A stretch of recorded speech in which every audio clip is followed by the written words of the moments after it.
Mon nom est Sandra Rossignol, je suis la PDG de la Chambre de commerce et d'industrie Saguenay-le-Fjord.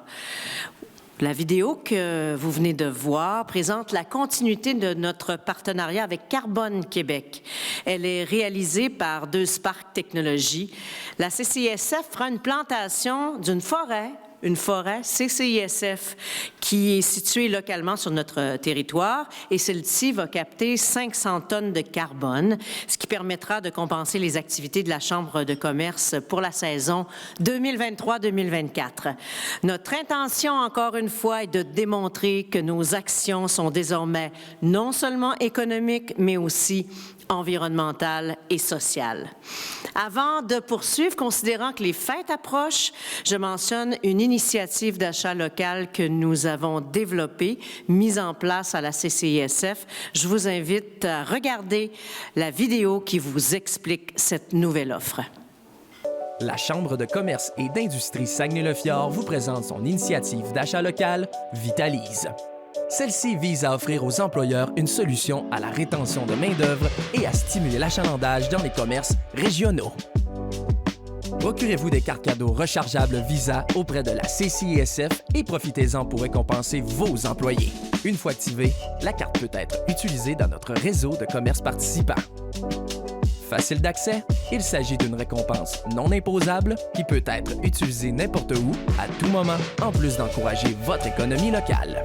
Vivez une expérience utilisateur sur mesure et retrouvez sur l'application toute information pertinente, dont l'accès à la liste des commerces participants, un aperçu des fonds disponibles sur la carte, la possibilité de la recharger et plus encore. Vitalise, une initiative de la Chambre de commerce et d'industrie Saguenay-le-Fjord. Alors, mon collègue David Bélanger, on est bien content et c'est une initiative qui vient aussi appuyer les bons CVS de Promotion Saguenay, un produit différent et complémentaire. Mon collègue David Bélanger, d'ailleurs, sera présent à notre kiosque Vitalise à l'arrière à la fin de l'événement pour répondre à vos questions. Notre événement maintenant, le développement urbain. Qu'est-ce que ça veut dire? Quelles sont les opportunités pour Saguenay? Quel est le rôle d'un centre-ville dans ce contexte? Ce sont des questions que nous allons aborder aujourd'hui. Ce rendez-vous économique est présenté par Promotion Saguenay en collaboration avec la BDC, Catapulte Communication, Investissement Québec et Netris. Merci à notre partenaire média, Informaffaires, ainsi que nos partenaires de diffusion et nos partenaires techniques, Cerdex International, le CEMAX, Solotech et Deux Spark Technologies. Merci aussi à nos partenaires annuels, Rio Tinto, Ville de Saguenay, MRC du Fjord du Saguenay et Carbone Québec. Salutations aux élus présents aujourd'hui. Julie Dufour, mairesse de Saguenay. Gérald Savard, préfet de la MRC du Fjord du Saguenay et maire de Bégin. Et vous êtes plusieurs conseillers municipaux de la ville de Saguenay. Alors, j'avais fait une liste, mais j'ai peur d'oublier quelqu'un. Alors, je vous salue tous et toutes. Salutations spéciales à l'ex-maire de Saguenay présent dans la salle. Est-ce qu'il est là? Est-ce qu'il est arrivé? Il s'était inscrit. Jean Tremblay devait être là. Alors, salutations également aux représentants politiques de nos députés. Merci d'être là ce matin. L'événement d'aujourd'hui se déroulera en 4 parties. Vous jasez, hein? Vous le cherchez, hein? C'est le vrai Jean Tremblay. Ah!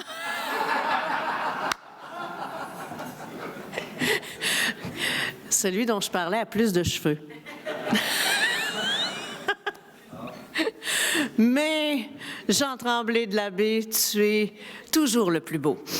Alors, l'événement d'aujourd'hui se déroule en 4 parties. Une première conférence, celle d'Isabelle Melançon, présidente directrice générale de l'Institut du développement du Québec. Une présentation également de Éric Rivard, architecte associé et designer urbain au sein du groupe A, annexe U. Un panel de discussion où se joindra à nos conférenciers Gabriel Rioux, directeur général de la Ville de Saguenay, et finalement, une période de questions pour vous. Nos invités pourront répondre à vos questions. Je cède la parole à notre partenaire présentateur des rendez-vous économiques. J'invite donc Priscilla Némé, directrice générale chez Promotion Saguenay, à vous adresser quelques mots.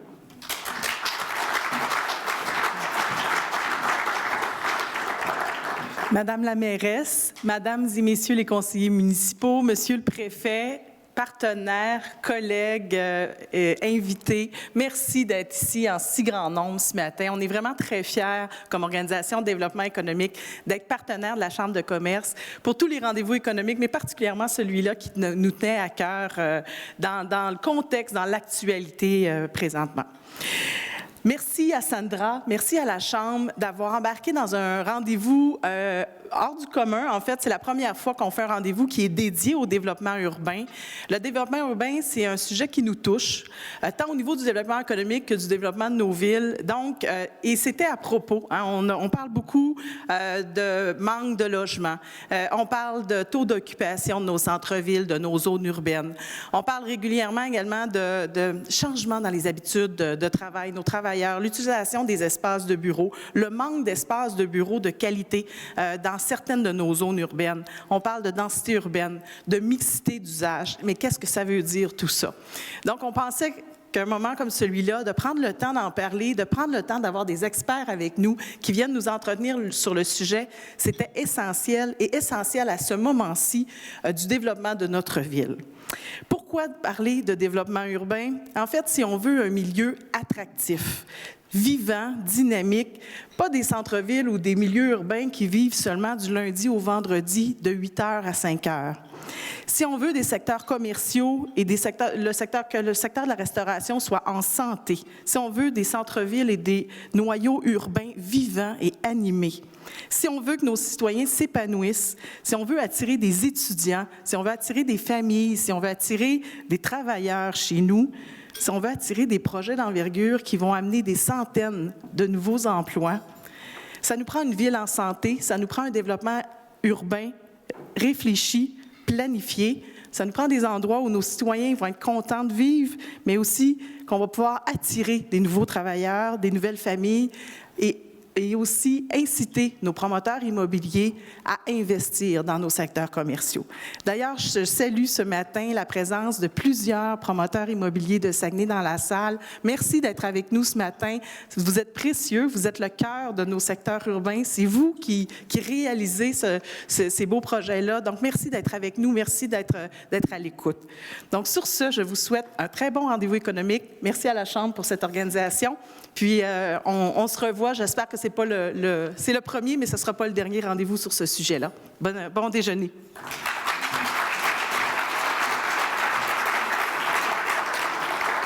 Merci, Priscilla. J'invite maintenant le président du conseil d'administration de la CCISF, Jean-Pierre Lévesque, à me rejoindre sur scène. Bon matin à tous. Merci d'être en si grand nombre. Madame la mairesse, Monsieur le préfet, Madame, Messieurs les conseillers, conseillères. Alors, ce matin, un sujet très intéressant qui, moi, personnellement, comme citoyen de Saguenay, évidemment, me touche un peu plus directement. Je viens de la rue Roussel à Chicoutimi-Nord et je demeure encore à Chicoutimi-Nord et j'entends, comme plein de personnes, différents questionnements sur comment on ferait pour redynamiser parfois les centres-villes, quels pourraient être des projets porteurs pour notre belle municipalité qui a tout pour réussir. On a une municipalité qui a des infrastructures extraordinaires.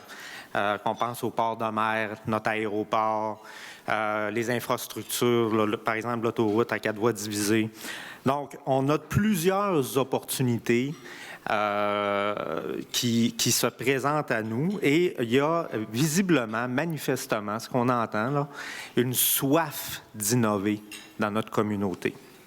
Une soif également, je dirais, de changement, malgré les défis, évidemment, qu'on pense à la main-d'œuvre, qu'on pense à la crise des logements.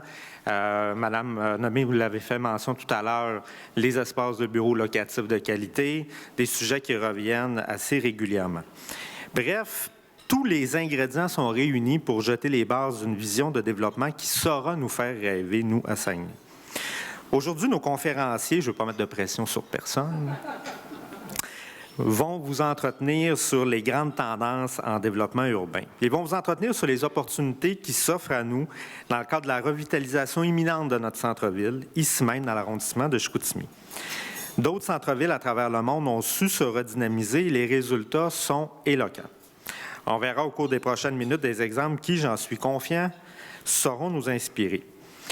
Mais pour passer du rêve à la réalité, bien sûr, il faut s'unir dans la poursuite d'un objectif commun. Nous devons réaliser ensemble, c'est d'ailleurs le slogan de la Chambre, c'est une petite plug, là, réaliser ensemble. Le statu quo, évidemment, n'est plus et n'est jamais d'ailleurs. Moi, je suis avocat de profession, je fais du droit des affaires, puis c'est ce qu'on dit toujours à nos clients, puis c'est ce que les clients nous disent toujours. Le statu quo n'est pas une option. Il faut aller de l'avant, il faut regarder dans le pare-brise, non pas dans le rétroviseur. Donc, comme ce n'est pas une option, puis que ça fait longtemps qu'on en parle, il est temps de passer à l'action. Un centre-ville en santé, c'est la pierre angulaire d'une ville dynamique. Travaillons ensemble vers un objectif commun pour réaliser ensemble. Je souhaite un bon déjeuner, un bon événement. Merci beaucoup d'être présent avec nous. Je vous invite donc aujourd'hui à vous laisser inspirer positivement, à rêver que nous pouvons travailler ensemble vers un objectif commun, celui du développement de notre ville. Pas pour nous, pour nos enfants, pour nos jeunes. Nous avons la responsabilité de laisser un riche héritage aux générations qui nous suivent. Alors, je vous le demande, je vous supplie, travaillons ensemble parce qu'on a des opportunités extraordinaires et j'aimerais être fière de vous, nos élus, être fière de notre ville et être fière de nous tous qui développons notre ville de façon positive. Il ne faut pas juste le dire, il faut le faire. Je vous invite donc aujourd'hui à vous laisser vous inspirer, à rêver, donc à rêver et à entendre notre première conférencière, Isabelle Melançon, une gestionnaire chevronnée ayant plus de 20 ans d'expérience au sein du milieu culturel et du milieu politique. Elle a occupé le poste de ministre du Développement durable, de l'Environnement, de la lutte contre les changements climatiques du Québec sous le gouvernement Charest. Elle a même déjà travaillé au sein d'une chambre de commerce, celle de Bécomo. Elle connaît les régions. Isabelle Melançon est présidente directrice générale de l'Institut du développement du Québec. Isabelle, je vous laisse la parole, mais surtout la tâche de nous faire rêver. Très rapidement, je veux vous dire à quel point je suis arrivée mardi soir. Et depuis mardi, mais depuis quelques mois déjà, je suis en lien avec la gang de Promotion Saguenay. Je tiens à vous remercier. Tout le monde de Promotion Saguenay, là, vous avez une équipe de feu. Je veux juste vous le dire, dans la région, là, peut-être que souvent, on le répète pas suffisamment, mais j'ai eu le grand privilège de rencontrer les gens de Promotion Saguenay en juin dernier lors d'un événement de l'IDU. Et rapidement, on parlait de développement urbain, puis on se disait à quel point les régions devaient vraiment, vraiment être au cœur du développement du Québec. D'où mon arrivée aujourd'hui avec vous. Pour plusieurs vont me dire, c'est quoi l'IDU? Bien, l'IDU, c'est le plus important représentant de l'industrie immobilière commerciale au Québec. C'est-à-dire que pour nous, c'est de pouvoir représenter les promoteurs immobiliers, bien sûr, les propriétaires, les gestionnaires, les entreprises liées à l'industrie immobilière, c'est-à-dire des avocats, des urbanistes, des architectes, des ingénieurs. On représente tous ces gens-là auprès du gouvernement fédéral, provincial et auprès aussi des instances municipales. C'est important parce qu'il n'y a pas beaucoup de monde qui font de la représentation de promoteurs. Habituellement, les promoteurs présentent des projets, puis il y a des gens qui ne sont pas toujours d'accord avec ce que présentent les promoteurs. Nous, ce qu'on fait, c'est de représenter, bien entendu, qu'est-ce qui est nécessaire pour permettre à un promoteur d'aller de l'avant alors qu'on est en pleine crise du logement, alors qu'il y a des problématiques avec le bureau, mais aussi avec l'industriel. Donc, c'est ce que nous représentons du côté de l'IDU. Là, vous allez voir, j'ai préparé un PowerPoint, là, mais très difficile pour moi de dire je vais lire le PowerPoint. Je pense que tout le monde est en mesure de le faire. Donc, vous allez voir, je vais parfois bifurquer, je vais parfois me perdre aussi dans mes idées, dans le sens où j'aime pas ça suivre un texte, j'aime mieux être ad lib. L'IDU existe depuis 1987.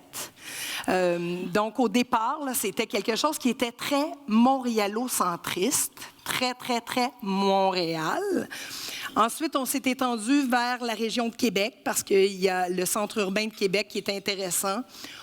On était un peu à Gatineau. Et je vais vous avouer que je suis en poste depuis juin dernier. Donc, je suis encore toute fraîchement débarquée. Et lorsque j'ai fait le processus d'embauche pour obtenir le poste de PDG à l'IDU, rapidement, j'ai posé une question aux membres du CA en disant « Mais comment ça, vous n'êtes pas dans les régions? Comment ça, on ne va pas voir les promoteurs qui sont au Saguenay, à Rimouski, à Sherbrooke? Comment ça, on n'est pas sur des enjeux qui sont pourtant partout dans les régions actuellement? » Alors, devant mon questionnement, les gens ont dit « Qu'est-ce que tu proposes? » Bien, je dis rapidement, j'ai dit « C'est un comité des régions que ça prend à l'IDU. » Parce que les enjeux qu'on vit, que ce soit à Montréal, à Québec, à Gatineau, bien, ils les vivent aussi partout dans les régions. Clairement, ça a fait leur affaire parce qu'ils m'ont engagé. Donc, j'ai vraiment le grand bonheur de vous dire qu'il y aura, à partir de janvier 2024, un comité des régions du côté de l'IDU. Et après avoir discuté, bien sûr, avec Promotion Saguenay, j'en ai glissé un mot à la mairesse hier. J'ai eu des discussions avec plusieurs promoteurs hier soir qu'on a réunis justement pour l'occasion pour permettre un échange de fonds. Bien, je vous annonce que ce comité-là, bien, les gens de Saguenay vont pouvoir, bien sûr, adhérer à l'IDU, mais encore mieux, moi, ce que je veux, c'est que Saguenay soit la locomotive de mon comité des régions à l'IDU, ce qui sera une première dans l'histoire de l'IDU qui date de 1987. Alors, à vous toute la place à ce comité.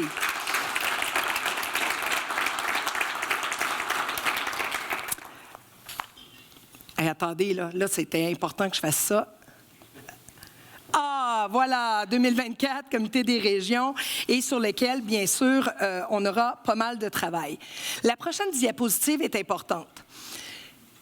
Ici, on évoque la crise du logement qui sévit partout au Québec. Si vous allez tout en bas, Saguenay, vous êtes dans un taux d'inoccupation, c'est en 2022, à 0,9 %. Pour être à l'équilibre pour le logement, on devrait être à 3 %. Là, vous comprenez qu'on est complètement dans une situation de déséquilibre où on manque de logements et vous avez la plus grande variation entre 2021 et 2022. C'est vraiment ici où la variation est la plus importante. Bien sûr qu'à Montréal, là, c'est 1 %, mais si vous voyez, le taux d'inoccupation est quand même moins problématique. Plus problématique en nombre de personnes, assurément, à cause à cause de la population générale à Montréal. Mais votre situation actuellement est assez critique du côté de Saguenay. Il y a des problèmes structurels actuellement. Lorsqu'on parle du déséquilibre de l'offre et la demande, bien, on vient d'en faire l'explication. Bien entendu, on manque de logements. Donc, qu'est-ce que ça crée? C'est que la valeur des logements est en augmentation. Puis pendant ce temps-là, bien, il y a des familles, il y a des hommes et des femmes qui ne peuvent pas se loger, qui ne sont pas capables de trouver un logement à coût dit abordable. Il y a une pression démographique. Hier, j'étais justement, c'est Caroline. Et où Caroline? Elle est là-bas, Caroline. On parlait justement de la pression démographique, puis on regardait le solde migratoire du côté du Saguenay-Lac-Saint-Jean, où on voit qu'on est à plus de 1000 personnes année après année après année. Ça va rapidement. Quand on parle d'un solde migratoire positif, on parle d'une pression supplémentaire, bien entendu, sur le logement et sur une situation qui est déjà critique. Et le point numéro 3, la réglementation et les processus. Les promoteurs ont bien envie de continuer à faire du développement. Ça, c'est clair, c'est facile, c'est entendu. mais il se heurte à plein de problématiques. Et la problématique structurelle ici, là, de savoir qu'il y a des règlements, parfois, il y a des processus qui sont très, très longs. Et quand on parle de processus longs, on parle de coûts supplémentaires pour les promoteurs. Chaque semaine, chaque mois qui passe, c'est de l'argent de moins dans les poches des promoteurs.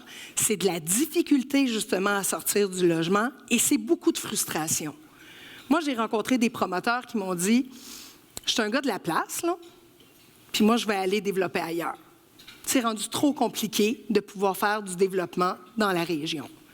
Il faut freiner ça. Mais je vois qu'il y a des gens qui ont l'air sceptiques, mais je veux quand même répéter une chose.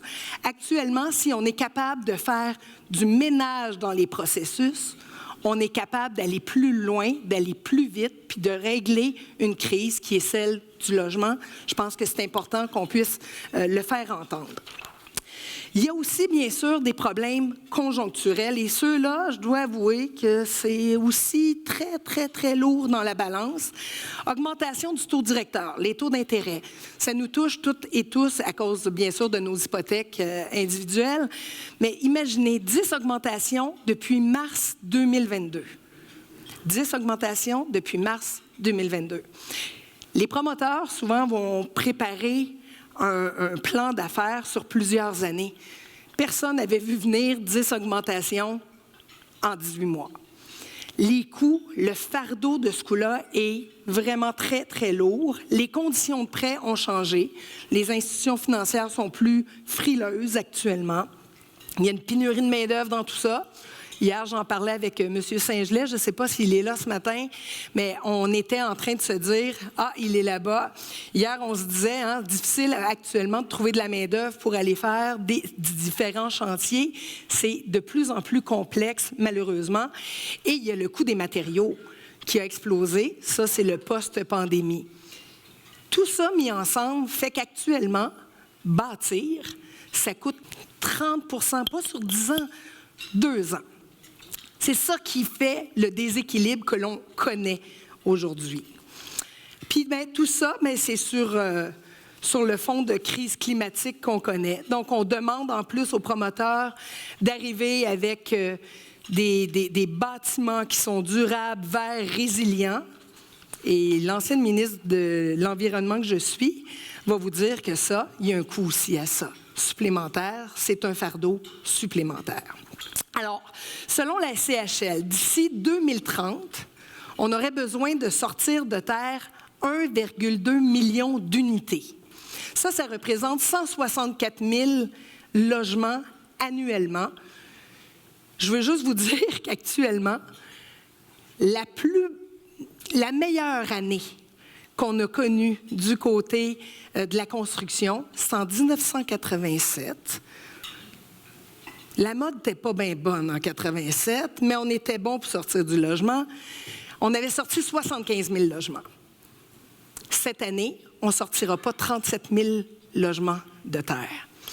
Si vous faites le décompte, on est très, très loin du compte actuellement. On accuse un retard phénoménal et dans la situation que l'on vit actuellement, c'est rien de très, très encourageant pour la suite des choses. Selon toujours la SCHL, il nous faut plus de logements sous toutes leurs formes, dans tous les marchés et dans l'ensemble du continuum du logement, et ce, rapidement. Toutes les formes, là, ça veut dire que ça prend du logement privé, du logement social, du logement abordable, du logement pour les familles. Je veux juste qu'on se rappelle ensemble, la base de la pyramide de Maslow, c'est bien sûr, dans la base des besoins, il y a se nourrir et se loger. Donc, bien sûr, il y a un besoin qui est vital pour l'être humain dans se loger, mais il y a aussi un besoin qui est vital économiquement lorsqu'on parle du logement. On a parlé dans les dernières semaines, puis c'est l'exemple que je donne la plupart du temps lorsque j'ai des tribunes. Vous savez, il y a Rio Tinto qui est venu faire de très, très belles annonces dans la région. Ce qu'on a de nouveau avec Rio Tinto actuellement, et ce qui est assez surprenant, c'est qu'ils nous disent on est prêt à investir plusieurs centaines de milliards, même 1,2 milliard, si ma mémoire m'est fidèle, 1,2 milliard de dollars, mais à condition que j'ai du logement pour mes travailleurs. La condition sine qua non d'avoir du logement devient une force économique vitale pour des régions, comme la vôtre, bien sûr, mais pour l'ensemble des régions aussi. On vit la même chose du côté, par exemple, de Trois-Rivières, Bécancour, avec la filière batterie actuellement. Alors, je voulais quand même le souligner parce qu'on se dit toujours, bon, se loger, bien sûr que ça fait partie de la base, puis honnêtement, on connaît tous quelqu'un qui a de la difficulté actuellement à se loger, mais il y a aussi un point de vue économique qui est vraiment intéressant. Est-ce qu'il y a des solutions? Bien sûr qu'il y a des solutions. L'IDU avait eu une discussion avec le gouvernement fédéral et le 14 septembre dernier, le gouvernement Trudeau a annoncé donc l'exemption de la TPS sur toute forme de nouvelles unités locatives. C'est intéressant, mais ça ne pouvait pas être seul. On a fait une tournée média du côté de l'IDU où on a demandé au gouvernement du Québec d'emboîter le pas. Parce que le 14, là, je vais le déposer, je ne veux pas l'échapper. Le 14 septembre, tout le monde était content. On se disait, bon, ben on a un peu d'air. Ça va venir dégager un peu d'espace pour que les promoteurs puissent, bien sûr, arriver à livrer du logement. On avait donc demandé au gouvernement du Québec l'exemption de la TVQ. Le gouvernement nous a dit, ça coûte trop cher. OK. L'Ontario, la Nouvelle-Écosse, Terre-Neuve, la Colombie-Britannique ont emboîté le pas avec une exemption de leur taxe provinciale. Ce que ça veut dire, c'est qu'actuellement, le Québec est désavantagé parce qu'on a décidé de ne pas bouger lors de la mise à jour économique. Ça veut aussi dire qu'il y a une fuite des capitaux qui est possible et qui est malheureuse à ce moment-ci. Les grands fonds qui viennent déposer, les fonds fiscalisés, donc, viennent déposer de l'argent pour certains de nos promoteurs. Qu'est-ce qu'ils font, ces fonds-là? Souvent, ce sont des fonds pan-canadiens, on va se le dire, et internationaux. Bien, ils regardent, il est où mon rendement? À partir du moment où je sais qu'en Ontario, mon rendement, jour 1, c'est plus 8 %, où vont aller ces fonds-là, vous croyez? Ils vont s'en aller vers l'Ontario, vers Terre-Neuve, vers la Nouvelle-Écosse, vers le Nouveau-Brunswick, vers la Colombie-Britannique. Ces fonds-là, une fois qu'ils ont changé leur destination, très dur de les retrouver ici, chez nous. Alors, mais tout n'est pas sombre, là. Je veux juste vous dire, là, j'ai l'air vraiment, vraiment négative, mais vous allez voir, je suis une fille positive dans la vie. Puis Sandra nous a demandé d'être positif aujourd'hui. Alors, c'est ce que je serai. Attendez. Voilà. Alors, le 7 novembre dernier, donc, le gouvernement du Québec a annoncé, ce qui est une bonne nouvelle en soi, 1,8 milliard de dollars pour la construction de 8 000 logements. C'est sur 5 ans, ce qui représente donc 1 600 logements par année. Vous vous rappelez, tantôt, je vous ai parlé de 1,2 million d'unités à sortir d'ici 2030, ce qui me donnait une moyenne de 164 000 logements à sortir par année. Qui va construire les 162 400 unités manquantes dans les conditions actuelles de marché? S'il n'y a pas d'aide qui est offerte, justement, pour combler un besoin de base et pour permettre aux promoteurs de dire « Hey, ça arrive, là. Là, je commence à arriver. Mathématiquement, là, ça commence à fonctionner, mon affaire. » S'il n'y a rien qui est fait, malheureusement, bien, on ne pourra pas y arriver. Il faut aussi s'assurer d'augmenter la densité. Ça, les promoteurs nous en parlent souvent. Dire, bien, OK, si je suis capable de faire un 22 unités, est-ce que je suis capable de monter un petit peu? Est-ce que je suis capable? Parce que plus on en fait, le coût diminue. Il y a des marges, là, bien entendu, mais il y a un effet sur les coûts globaux. Alors, augmenter la densité dans les projets, puis il faut travailler avec les villes pour accélérer l'émission de permis. Je me permets un commentaire ici. Hier, Gabriel Rioux, je vais te prendre un peu à partie, est venu faire la rencontre avec différents promoteurs. Plusieurs d'entre vous êtes allés rencontrer Gabriel pour dire « ça ne fonctionne pas ». Ça, c'est au ralenti. On est-tu capable de travailler là-dessus? Je sais que vous allez voir aussi plusieurs de vos élus qui êtes à l'écoute et je vous en remercie. Il faut continuer à garder ce lien-là, justement, pour améliorer les processus, pour accélérer les processus. Puis vous êtes chanceux. Moi, ça fait 6 mois là, que j'échange aussi avec Gabriel là-dessus. Il y a une oreille très attentive. Et on va devoir arriver avec des résultats, bien sûr. Mais déjà, je peux vous dire qu'il y a une oreille très attentive qui est faite du côté de la ville. Je vais y arriver. Magie. Et voilà. Alors, il y a 2 bonnes nouvelles, mais je dirais ici, il y en a 3 bonnes nouvelles. Tout le monde reconnaît enfin qu'il y a une crise du logement. Ça, je pense que c'est reconnu par tout le monde sur l'ensemble du territoire québécois. On a fait un sondage auprès de nos membres en disant si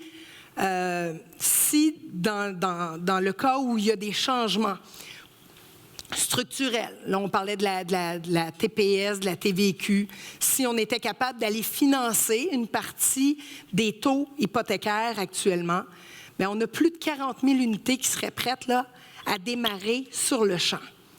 Ça ne veut pas dire que pour autant, ils vont sortir de terre demain matin, vous me comprenez.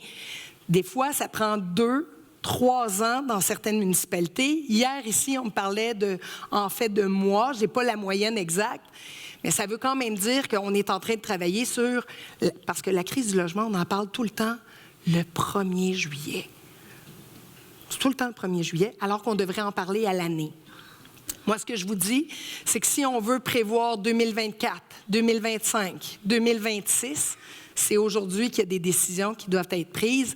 Et c'est en ce sens-là que l'IDU va continuer à faire des représentations auprès des gouvernements, auprès des instances municipales, bien entendu, pour pouvoir s'assurer que l'on soit entendu puis qu'on soit vraiment dans des solutions concrètes qui vont permettre le démarrage de différents chantiers. Je vous disais qu'ici, j'avais quand même 3 bonnes nouvelles. La dernière bonne nouvelle, c'est que j'ai fait le tour hier, le tour de minibus avec Promotion Saguenay. Vous avez de la place pour faire du développement? Il y a des sommes consenties pour faire de la décontamination. On en a parlé un peu hier. Je vous dis, vous êtes chanceux, vous êtes bien positionnés et vous avez aussi un conseil municipal qui a décidé d'appuyer les infrastructures de la ville. Ça, là, c'est pas donné à toutes les municipalités, je vous le dis. Je peux vous parler de la Ville de Montréal qui, actuellement, là, n'est pas capable de faire du développement parce qu'ils n'ont pas d'argent pour mettre à jour les infrastructures, ce qui ne peut pas permettre d'avoir un poids supplémentaire sur les infrastructures existantes. Je vous dis ça, là, mais je vous dis que je le sais que c'est beaucoup d'argent. Puis là, je vais parler à votre mairesse.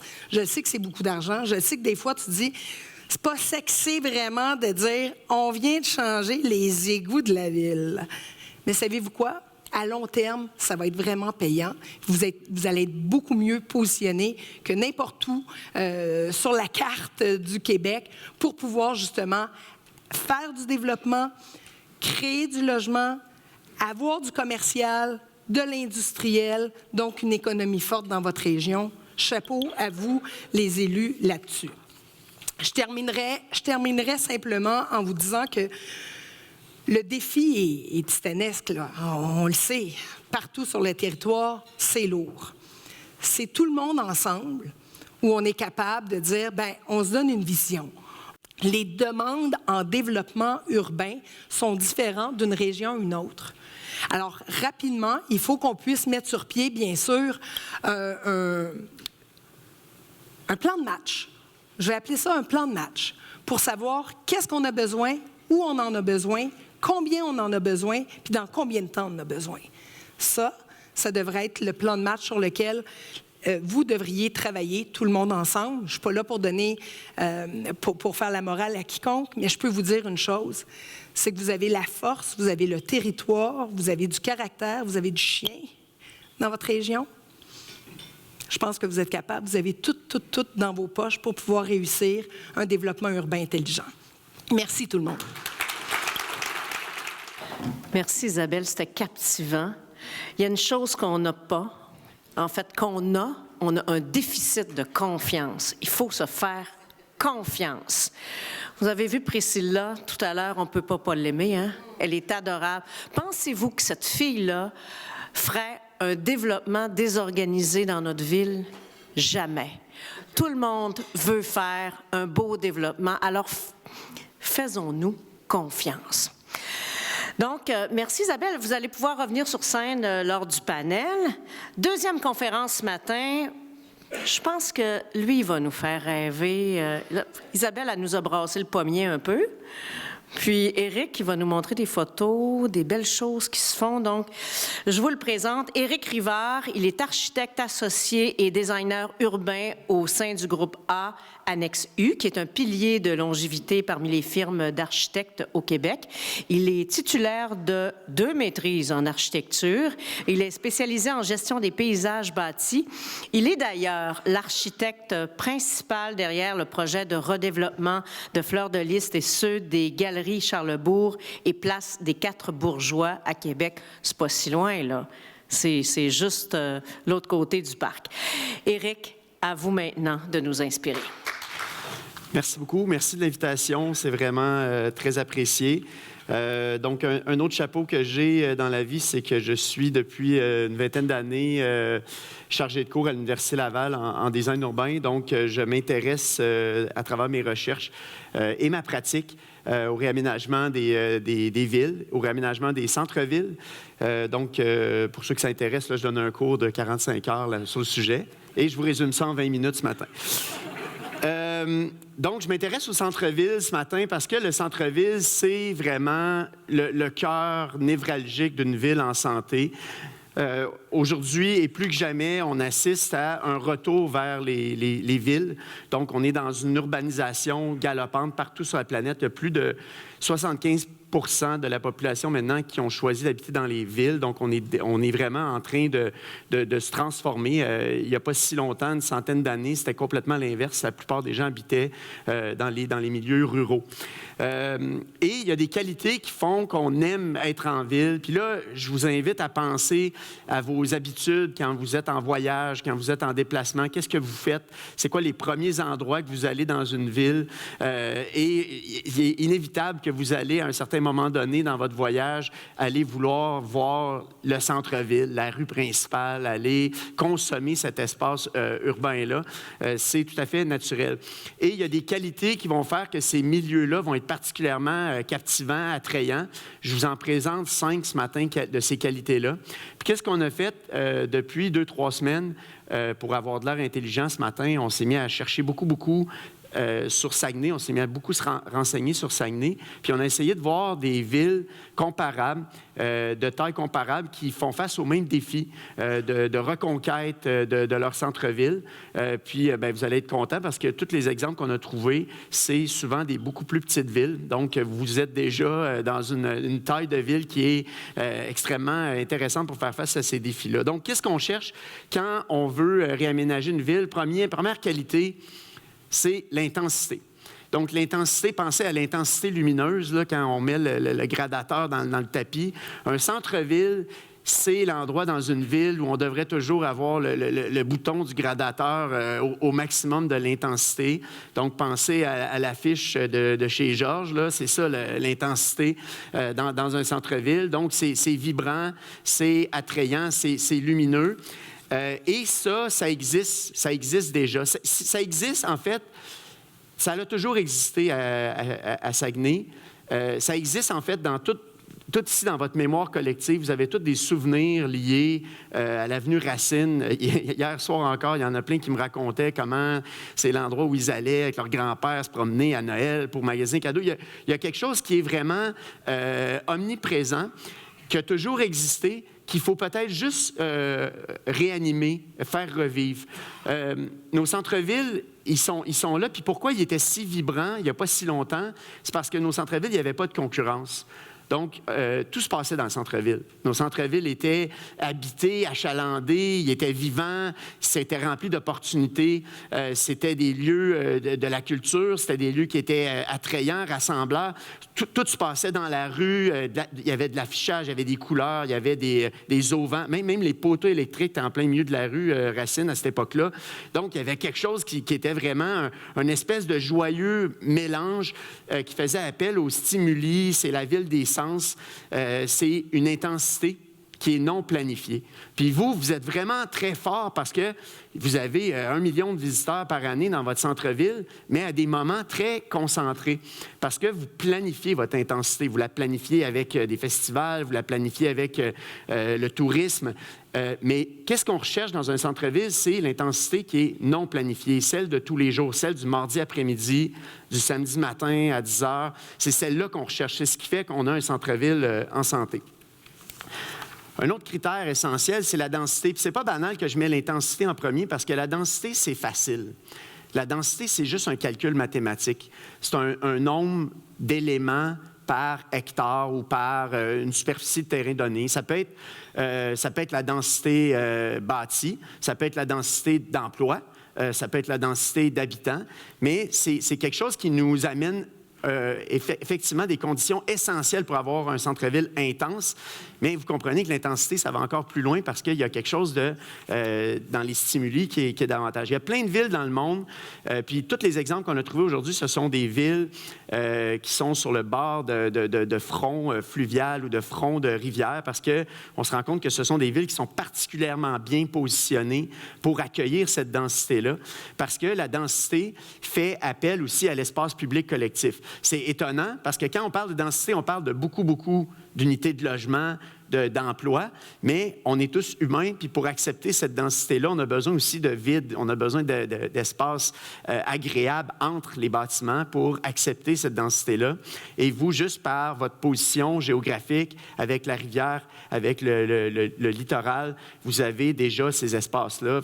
D'ailleurs, il y a eu des investissements dans les dernières années qui font que vous avez déjà des espaces publics qui méritent d'être revitalisés, mis en valeur et mieux entourés par la densité. Donc, la plupart des villes ont choisi ces fronts de rivière-là pour densifier leur ville, donc en ajoutant des habitations, des emplois, des commerces, pour vraiment avoir un équilibre entre toutes ces parties-là qui forgent la ville.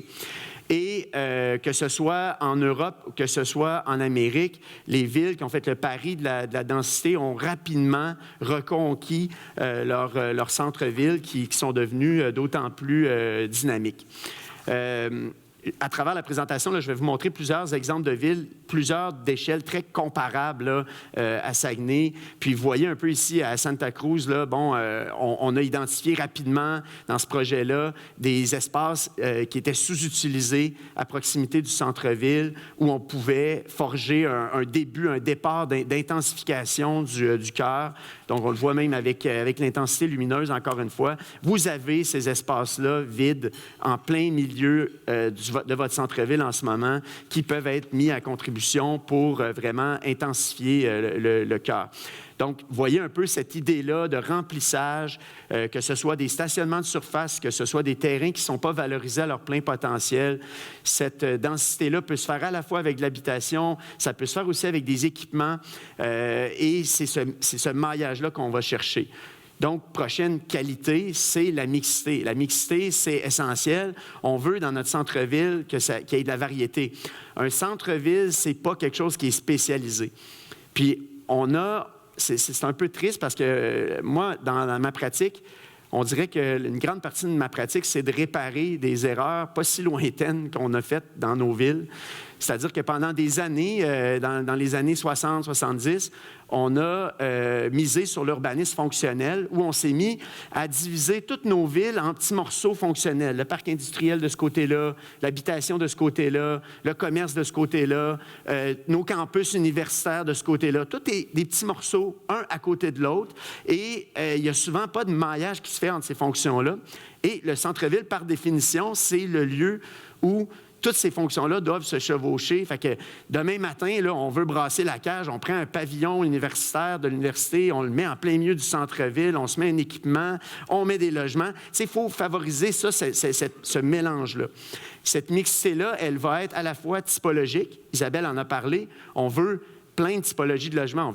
Oui, il peut y avoir des condos, mais il peut y avoir aussi des logements locatifs, il peut y avoir des coops d'habitation, il peut y avoir du logement social, du logement abordable, des résidences de personnes âgées, mais on veut vraiment des résidences étudiantes, on veut cette mixité-là typologique, on veut de la mixité fonctionnelle, de la mixité bâtie, donc des bâtiments de toutes les formes. Puis ça, d'ailleurs, je n'en ai pas parlé, mais c'est très important. La densité, ne vous méprenez pas, ça ne veut pas dire de la hauteur nécessairement. Parce qu'on est capable de faire de la ville très dense avec des bâtiments de 4, 5, 6 étages, quelque chose qui est tout à fait en harmonie avec l'histoire du lieu. Donc, vous voyez, par exemple, ici à Santa Cruz, c'est un exemple d'une ville qui a su rester compacte, qui a su rester dense. Donc, il y a plein d'exemples de villes qui ont su se requalifier avec cette mixité-là. Historiquement, on voyait beaucoup de la mixité horizontale, hein, une fonction à côté de l'autre. Maintenant, on est rendu à de la mixité verticale. Donc, pourquoi pas retrouver comment l'avenue Racine s'est construite d'ailleurs. Donc, un commerce au rez-de-chaussée, un bureau ou sur 2 ou 3 étages au-dessus, des logements par-dessus. Donc, cette espèce de sandwich-là, très diversifié, qui fait qu'on est capable d'avoir plein de fonctions à un même lieu. Puis qui fait que quand les gens quittent le bureau le soir à 5 heures, bien, il y a encore du monde qui peuvent faire vivre le restaurant, qui peuvent étirer les périodes d'animation sur les terrasses, qui peuvent aller consommer dans les commerces. Ça peut même être de la mixité avec des partenariats publics-privés, donc avec des fonctions, des ancrages qui peuvent être bon, ici, c'est un exemple avec une bibliothèque, mais on aurait pu avoir plein d'autres sortes d'équipements où on vient à côté de ça, du logement, de l'hôtellerie, pourquoi pas, tu sais, vraiment de trouver ce mix-là. Quand je vous avais dit qu'on utilisait des villes à même échelle, donc ici, là, les exemples que je vous montre dans les diapos précédentes, ça, c'est vraiment 2 extraits là, sur Google, exactement à la même échelle. Et on a une ville, Santa Cruz, qui a seulement 62 000 habitants, puis qui ont su faire émerger ces petits projets-là, très, très, très structurants pour leur cœur, donc vraiment des échelles de centre-ville géographiques très, très comparables. Puis d'ailleurs, même le projet d'expansion du centre-ville, on pourrait penser, là, si vous imaginez là, le triangle ferroviaire en plein milieu de Saguenay, c'est presque la même échelle. Donc, on est vraiment dans des échelles comparables. Autre qualité essentielle, la marchabilité. Si vous cherchez ça dans le dictionnaire, ça n'existe pas dans le dictionnaire, ce mot-là. C'est un mot de designers urbains. On a notre propre dictionnaire, les designers urbains. Mais une rue commerciale, ça se marche. Bien sûr, vous êtes peut-être allé en auto, vous êtes rendu travailler en auto, mais il n'y a personne ici qui va pouvoir me faire croire que le dernier 100 mètres, là, ils ne l'ont pas fait en marchant. Et c'est quand on marche sur notre rue principale qu'on est tout à coup disponible. On devient quelqu'un qui peut faire du lèche-vitrine, qui peut rencontrer par hasard quelqu'un sur une terrasse, décider d'étirer un 5 à 7. Et donc, il faut vraiment miser sur cette qualité-là, la marchabilité. Mais la marchabilité, c'est quelque chose qui est physiologique. Si je vous demande tous aujourd'hui d'aller marcher 200 mètres sur le boulevard Talbot, vous allez trouver ça pas mal plus rough qu'aller marcher 200 mètres sur la rue Racine. Pourquoi? Parce qu'il y a des qualités qui font qu'on est mieux comme un marcheur à certains endroits. Une de ces qualités-là fondamentales, c'est l'encadrement bâti. Donc, c'est beaucoup plus agréable de passer 200 mètres à longer des vitrines, des terrasses, qu'allonger des stationnements, des dents creuses, des espaces où on va se faire frapper par un vent transversal puis qu'on va avoir de la misère à tenir notre parapluie les jours de pluie. Donc, il faut mettre en place ces conditions gagnantes-là pour que ça soit super agréable de marcher. Donc, continuité du front bâti, il faut les remplir, nos dents creuses. Il faut que ça soit une continuité sur le long de notre rue commerciale. Ça va donc rendre ça beaucoup plus confortable. Ça va aussi amener un sentiment de sécurité. Parce que la nature a horreur du vide, mais à chaque fois qu'on crée des dents creuses, des arrière-cours, c'est là souvent qu'il va y avoir des petits coins sombres, des coins où une urbaniste célèbre disait « il n'y a plus de yeux sur la rue ». « Eyes on the street ». Donc, elle disait, quand il y a des yeux sur la rue, il y a un sentiment de sécurité qui se crée de façon naturelle. Donc, si on a un centre-ville qui est dense, où il y a des gens qui habitent, où on sait qu'il y a quelqu'un qui habite au 2e étage, au 3e étage, au coin de rue suivant, on sait que s'il se passe quelque chose, il va y avoir plein de gens qui vont être là pour intervenir. Donc, ça crée le sentiment de sécurité naturellement. On veut aussi que ça soit animé, donc en multipliant ces façades-là, en multipliant les occasions de rencontre entre le bâti et l'espace public, bien, on crée ces conditions gagnantes-là pour favoriser la marchabilité. Là, je vous montre des exemples d'un tout petit centre-ville, Boulder, au Colorado, ville enneigée, ville hivernale, qui a un centre-ville extrêmement intéressant. Et ça m'a beaucoup plu quand j'ai vu ça. Donc, le bâtiment que vous voyez à l'écran avec les panneaux solaires, bien, c'est un stationnement étagé. Donc, en plein milieu du centre-ville, un stationnement étagé. Mais pourtant, si je ne vous l'avais pas dit, vous ne l'auriez pas su parce que, habilement, on est venu construire des façades habitées tout le tour de ce stationnement étagé-là pour favoriser la marchabilité. Parce qu'une fois que la personne va avoir laissé sa voiture dans le stationnement, elle devient un marcheur, puis cette personne-là va passer devant des façades habitées, des commerces, plutôt que de longer un stationnement, qu'il soit étagé ou non. Donc, il y a vraiment quelque chose à apprendre de cette petite municipalité-là, Boulder, au Colorado. Encore une fois, on est dans des échelles très comparables. Ici, bien, ils ont mis en place les conditions gagnantes pour s'assurer que le nouveau bâti respectait le grain, le caractère du cœur qui était déjà présent, donc avec des règles du jeu très, très claires, publiées dans des guides de la municipalité qui faisaient que quand on soumet un projet après à la municipalité, on sait que le projet va aller de l'avant parce qu'on a respecté les règles du jeu, donc quelque chose de très transparent avec la municipalité. Encore une fois, regardez l'échelle. Le centre-ville de Saguenay est beaucoup plus grand que celui de Boulder. Boulder, municipalité au Colorado de 108 000 habitants. Donc, encore une fois, si Boulder est capable, Saguenay est tout à fait capable. Donc, des échelles très, très comparables. Et finalement, dernière qualité, l'authenticité. C'est probablement la plus importante parce que là, je présente un peu les ingrédients de la recette ce matin, mais il n'y a pas de recette. Ça, c'est le grand secret, c'est que chaque ville est unique. Chaque ville doit prendre ces ingrédients-là puis faire son propre mélange parce que il faut que ça respire Saguenay, ce projet-là. Il faut penser à l'esprit du lieu. Il faut penser à l'appartenance. Donc, par exemple, à Troy, dans l'État de New York, bien, eux, ils ont vraiment fait face à une perte de la population au centre-ville au profit des banlieues pendant des années. Et ils ont misé sur l'éclectisme de l'architecture du centre-ville, sur le passé manufacturier, le passé industriel, pour reconquérir leur centre-ville. Vous voyez ici comment ça peut être agréable, là, un marché public en pleine rue, un samedi matin. Ils ont identifié cette image-là, elle est à s'y méprendre. On n'est pas à Saguenay, on est à Troy, dans l'État de New York, mais si vous avez un peu d'imagination, vous allez voir que tous les ingrédients sont là. On est en bord de rivière, place publique sur la rivière. On pourrait presque s'imaginer ici le triangle ferroviaire. Et on a identifié ces espaces-là qui étaient des stationnements de surface pour densifier, pour intensifier le centre-ville avec plein de projets où l'architecture joue un rôle pour maintenir l'identité locale. Puis là, on voit apparaître la mixité verticale, des terrasses qu'on a vues sur le fjord, mais le fjord de New York, hein? On est d'accord. Mais on voit qu'il y a vraiment une grande parenté, des bâtiments qui ne sont pas nécessairement à chaque fois des statements architecturales. Là, on peut avoir une architecture qui est riche. Ici, on misait vraiment sur le patrimoine industriel, donc des bâtiments en briques qui reprennent les anciennes industries qu'on retrouvait dans ces secteurs-là.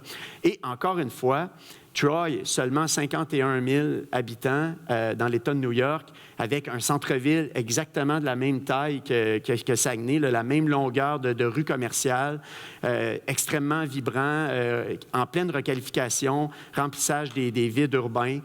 Donc, il y a vraiment tous les ingrédients, encore une fois. Je termine avec notre propre appréciation. Là, il y a mon associé Kevin dans la salle. Ça fait quelques semaines qu'on travaille à avoir de l'air intelligent ce matin puis à savoir de quoi qu'on parle. Puis quand on s'est mis à regarder Saguenay, on s'est mis à rêver que c'est à peu près la ville où tout est possible. Là. Vous avez des éléments, des ingrédients de la recette que plein de villes rêveraient d'avoir, puis vous les avez déjà. Donc, on dirait qu'il ne manque pas grand-chose pour que vous passiez à l'étape suivante. Quand on s'est mis à regarder les vides, on s'est mis à voir que vous aviez un potentiel de densification extraordinaire, de consolidation de la trame bâtie extraordinaire. Il y a plein de villes qui sont obligées de passer par des démolitions d'anciennes industries pour reconquérir leur centre-ville. Vous n'en êtes pas là. Vous êtes déjà dans un mode, je pense même qu'il y a des décontaminations d'amorcer. Donc, vous êtes vraiment rendu à une étape.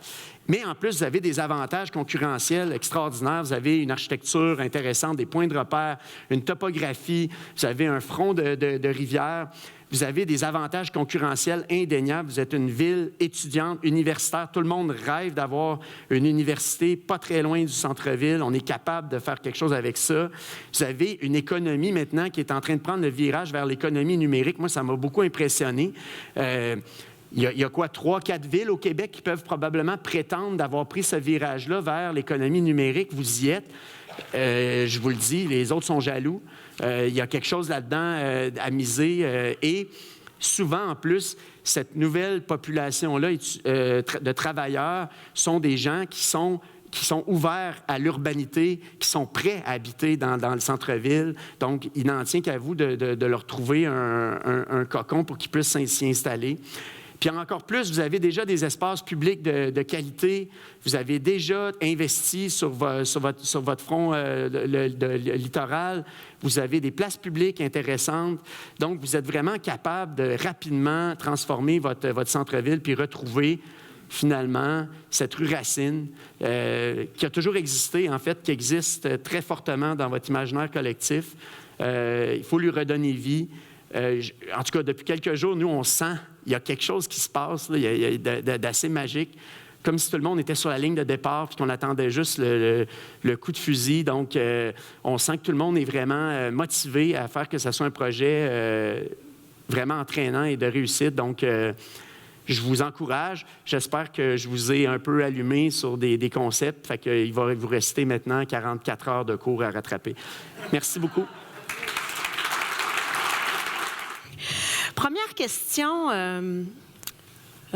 pour tout le monde. J'aimerais ça que vous me répondiez à tour de rôle. Peut-être vous, Gabriel, dans un premier temps. C'est quoi le geste fondateur ou l'action la plus structurante pour revitaliser un centre-ville? Ça commence en force. Après Éric Rivard qui nous a fait rêver, là, c'est le bureaucrate qui vous parle. Un docteur, quand même. Oui, quand même. Je pense que je vais mettre mon chapeau d'urbaniste quelques instants. Je pense qu'en matière d'urbanisme, dans l'action municipale, c'est 3 principales choses. Dans notre coffre à outils, là, il y a 3 principaux tiroirs. Le premier, c'est la politique foncière. On a des exemples récents sous les yeux et de ce côté, la Ville de Saguenay est active depuis des années. Acquisition de terrain, conversion de certains immeubles. On pense notamment à l'annonce récente de la conversion d'ancien hôtel de ville de Kenegami pour faire émerger un projet privé de logement intermédiaire, réaménagement urbain, réhabilitation de sites emblématiques comme celui de la zone ferroviaire. Je vais en parler tout à l'heure. Alors, c'est ce qu'on appelle la politique foncière. Le deuxième tiroir dans lequel on a une série d'outils, c'est l'urbanisme réglementaire. Et ça comprend, là, il y a tout un cadre législatif dans le domaine municipal. On parle de la loi sur l'aménagement de l'urbanisme, le patrimoine culturel, la protection du territoire agricole, et on en oublie milieu humide et autres. Alors, l'action municipale est déterminée par tout ce cadre-là. Et on est entré dans une période où notre plan d'urbanisme est en révision présentement, après avoir adopté le schéma d'aménagement. Et de ça va découler la rédaction de nos règlements d'urbanisme.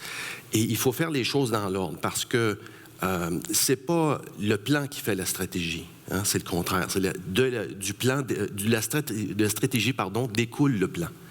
Et stratégie, là, je vais faire de l'étymologie grecque ce matin, même s'il est tôt, là, c'est conduire les choses. Alors, la stratégie va déterminer le plan, puis ensuite, on aura des règlements qui nous permettront d'avoir un cadre. Et il ne faut jamais l'oublier. Quel est l'esprit des règlements lorsqu'on les applique? C'est un urbaniste qui vous le dit. Et le troisième tiroir où on a des outils, c'est celui de l'urbanisme opérationnel et c'est tout le volet des grands projets urbains.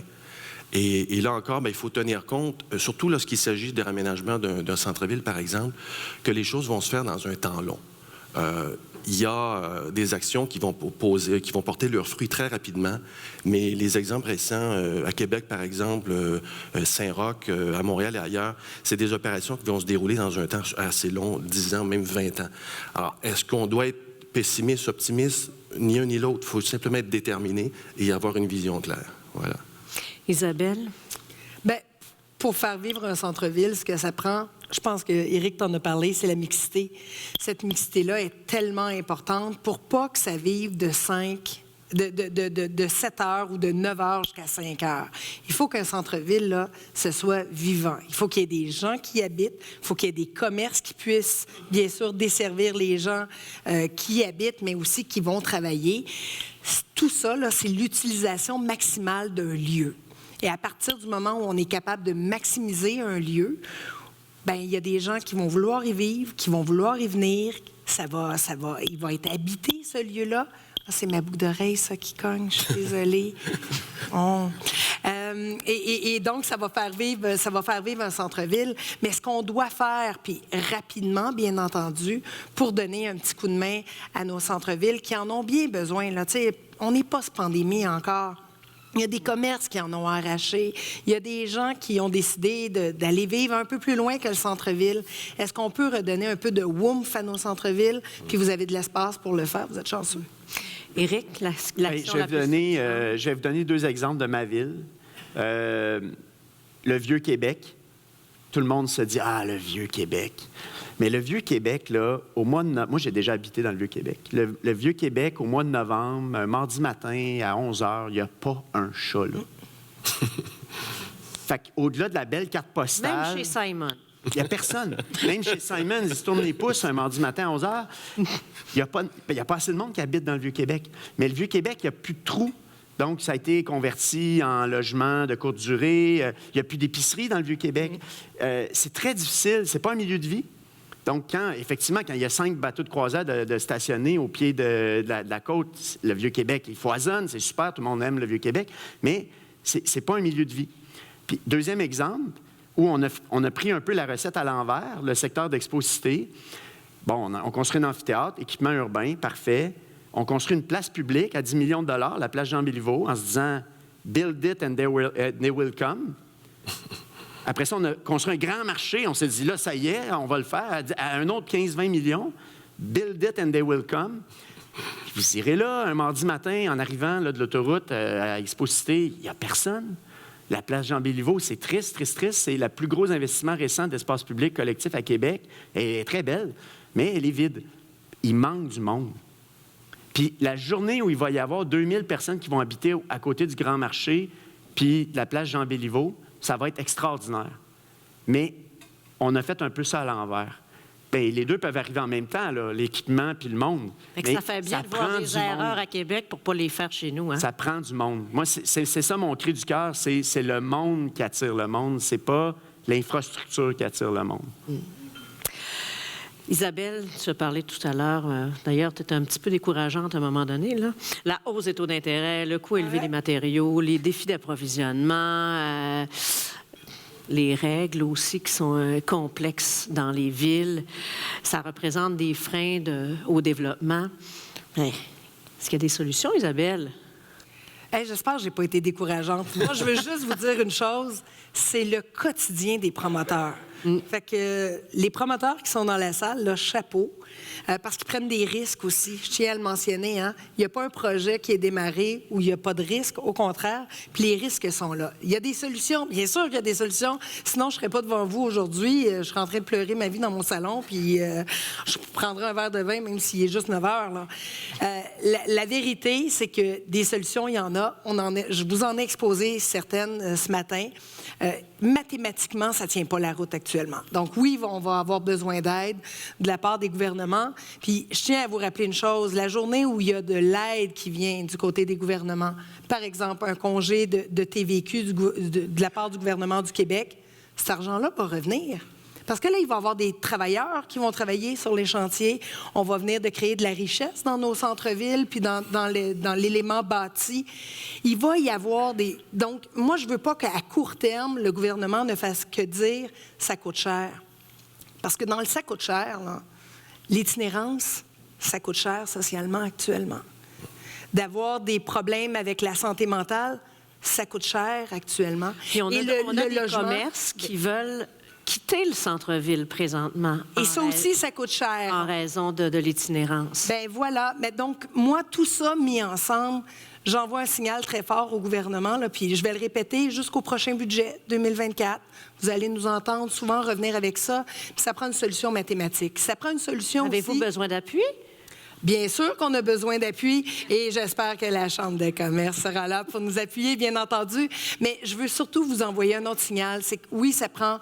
On en a parlé, puis Gabriel est bien au fait aussi. Donc, tout ce qui s'appelle du côté de la réglementation, est-ce qu'on est capable d'enlever un peu de lourdeur administrative dans tout ça? Ça serait bienvenu, je crois. Si je vois les promoteurs qui font signe, oui, dans la salle, merci beaucoup. Alors, on a ce côté-là. Puis, il y a aussi le pas dans ma cour. On le vit énormément, puis que ce soit pour des projets de condos, que ce soit pour des projets aussi de logements sociaux, pas dans ma cour, là, les gens qui disent « Hey, moi, là, j'ai pas envie d'avoir tel type de logement à côté de chez moi. » Rappelons-nous qu'il y a une crise. Puis quand on parle de densification, parce que c'était une des solutions aussi que j'ai élaborées tout à l'heure, la densification, là, on ne veut pas en faire partout.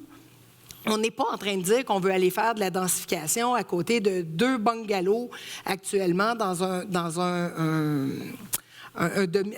lieu résidentiel. Où est-ce qu'on veut faire de la densification? Puis Éric en a parlé tantôt. Ça ne veut pas dire d'aller faire un 22 étages nécessairement en plein cœur du centre-ville. Il y a des façons de faire de la densification, ce qu'on appelle intelligente. Je sais que les urbanistes n'aiment pas ce mot-là. Ils parlent plus d'intensité urbaine, je crois. Bien, il est possible de le faire. Puis comme ça, bien, les promoteurs sont capables aussi de faire leurs frais sur des projets plutôt que faire 2-3 logements. Puis à un moment donné, tu te dis, bien là, j'arrive pas. Bien, il faut que les promoteurs puissent avoir un peu d'air pour pouvoir faire ce qu'ils sont le mieux qualifiés pour faire, c'est-à-dire bâtir. Éric, sur le plan urbanistique, ça vient de toi, ça, hein? Le terme urbanistique. Pourquoi est-ce que c'est si important de revitaliser un centre-ville? Parce qu'il y a on peut entendre, les centres-villes n'ont plus d'avenir. Pourtant, c'est vrai, on va dans les centres-villes quand on va à l'étranger. Pourquoi c'est si important de le revitaliser? Bien, déjà, en partant, je ne vous annoncerai pas un grand mystère, mais tous les gens, tous les touristes qui viennent à Saguenay, ils viennent dans votre centre-ville. T'sais, en partant... On ne peut pas en avoir 4 ou 5. Non, je veux dire, je connais pas grand monde là, qui viennent, qui font une petite saucette en périphérie, puis qui repartent. Les gens aiment les centres-villes. C'est souvent l'identité d'une ville. C'est souvent la carte postale d'une ville. Donc, c'est un lieu qu'on a tous aimé. Puis aussi, c'est un lieu un peu identitaire, même dans l'identité d'une région. C'est-à-dire qu'on a des histoires attachées à ça. C'est pas pour rien que c'est là souvent qu'on va tenir des défilés, des fêtes, des rassemblements, marchés publics, ainsi de suite. Donc, il y a quelque chose... On est tous intimement liés à notre centre, à notre cœur. Puis, donc, au-delà du tourisme, c'est là qu'on voit si une ville est en santé puis une ville est en forme, c'est quand son centre-ville fonctionne bien. Donc, c'est pas pour rien que toutes les villes en ce moment se questionnent sur leur centre-ville, sur leur cœur, comment les reconquérir, comment les réhabiliter, parce qu'il y a une importance qui est à la fois matérielle, mais il y a aussi une importance qui est pas tangible, mais qui est dans notre imaginaire aussi collectif. Il y a une fierté d'avoir un beau centre-ville aussi. Ça, c'est important là, d'être fier du centre-ville. C'est sûr que ça vide la visite, vous allez les amener dans le centre-ville. Il y a comme quelque chose de naturel avec ça. Gabriel, on a eu une première pelletée de terre il y a un jour de grand vent il y a quelques semaines. Comment la ville de Saguenay peut accélérer, stimuler la transformation du centre-ville, en particulier la fameuse zone ferroviaire, notre grand terrain vague? Oui. Bien, Éric en parlait tout à l'heure. C'est quand même un site emblématique là, de 2,6 hectares en plein cœur du centre-ville. On a une vue exceptionnelle sur la rivière avec l'écran rocheux de l'autre côté. Première opération, faisons les choses dans l'ordre, là, de façon cohérente, là, la réhabilitation. On a fait une annonce récemment, la décontamination de la zone, grâce à une enveloppe du ministère de l'Économie et de l'Innovation, 10 millions de dollars consacrés. On va lancer les travaux de décontamination de la zone. donc réhabilitation. Je parle de politique foncière tout à l'heure, c'est dans cet esprit-là. Deuxième élément, c'est le maintien des actifs. Isabelle en glissait un mot tout à l'heure, des actifs de qualité. Alors, la tuyauterie, là, aqueduc et égout, tout le reste, le pavage, le conseil de ville, à la suite d'un long processus de planification, d'analyse de la part de l'appareil administratif, on a recommandé l'adoption d'un plan triennal d'immobilisation 24-26 cette année, 142,1 millions de dollars. C'est un record en termes d'investissement.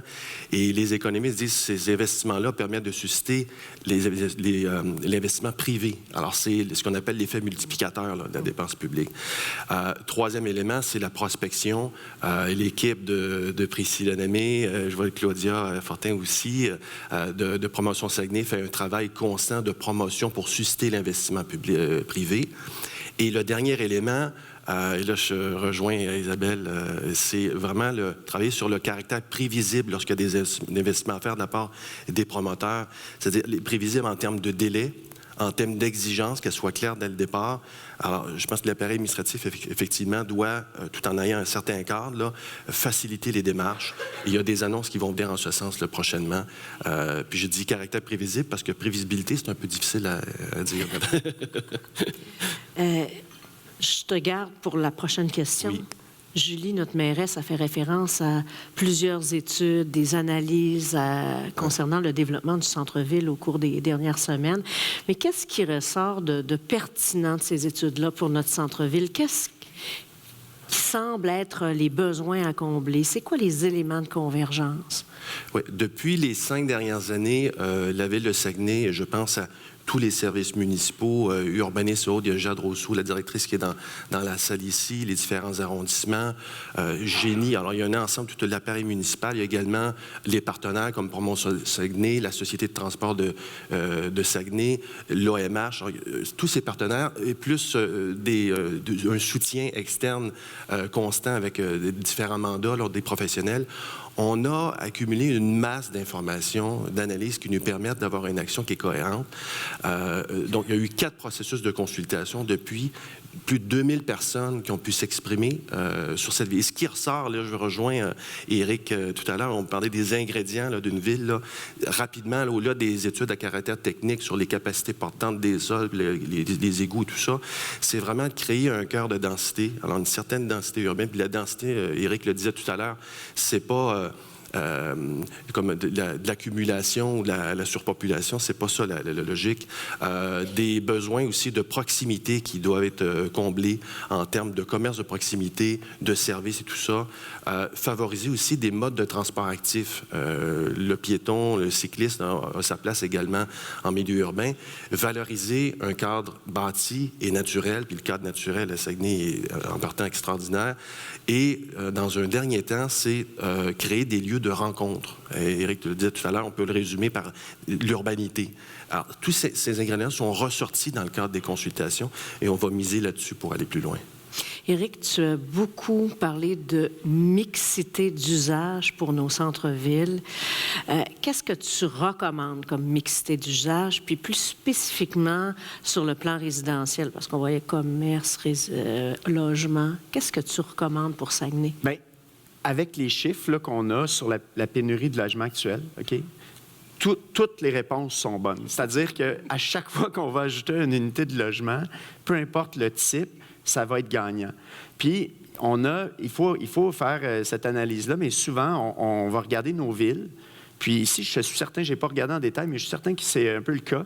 C'est qu'on se rend compte que l'assiette d'opportunités au niveau des types de logements n'est pas très grande.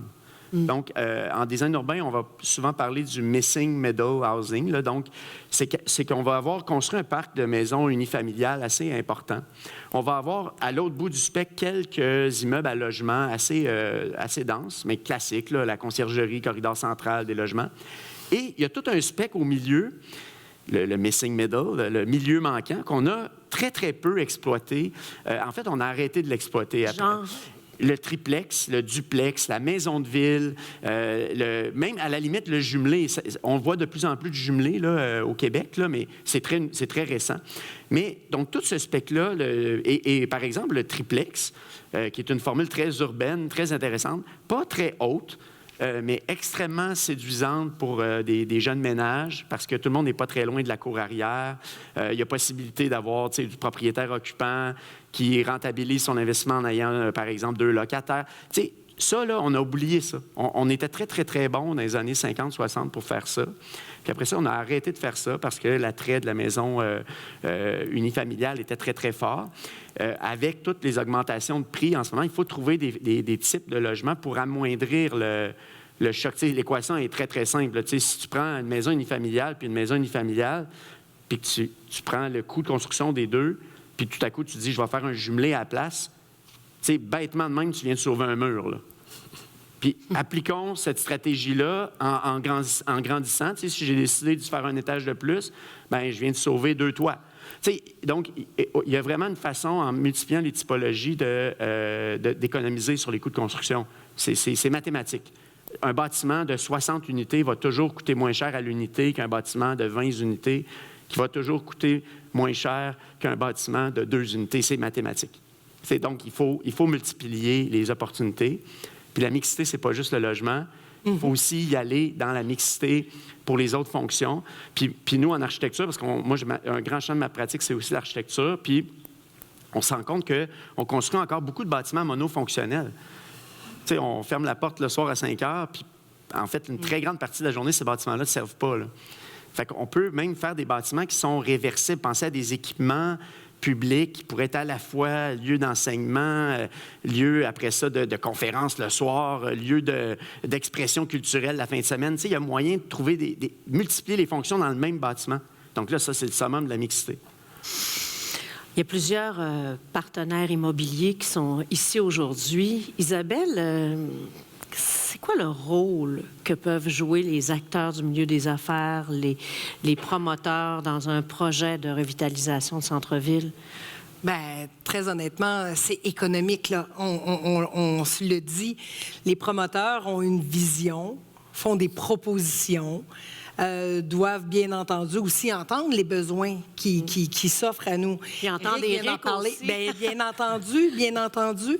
Et c'est là tout la complexité, je vais le dire comme ça, qui s'ouvre à nous. À partir du moment où on a des promoteurs qui veulent, bien entendu, pouvoir dire, ben moi, j'ai un projet, puis voici le projet, il répond à des demandes qui sont faites bien sûr par la Ville, qui sont faits aussi par la demande de mixité, d'aller trouver les bons commerces aux bons endroits. C'est tout ça, être promoteur, puis c'est de pouvoir s'asseoir pour pouvoir savoir. C'est pour ça que tantôt, je parlais, dans le fond, d'état des lieux. De quoi a besoin la Ville? Où est-ce qu'ils en ont besoin? Puis comment est-ce qu'on peut vous aider justement à bâtir ce que l'on veut, ce que l'on voit, le plan de match dans le fond. Donc les promoteurs sont là, bien entendu, pour répondre à des demandes, sont là, bien sûr, aussi pour bâtir parce qu'on en a bien besoin. Et j'ai omis tout à l'heure de répondre à quelque chose, Sandra, si tu me permets. Les redevances. Il y a beaucoup de redevances dans les villes. On en a parlé à quelques reprises, là. La redevance de développement, la redevance parc, la redevance eau. Bref, il y a toutes sortes de redevances.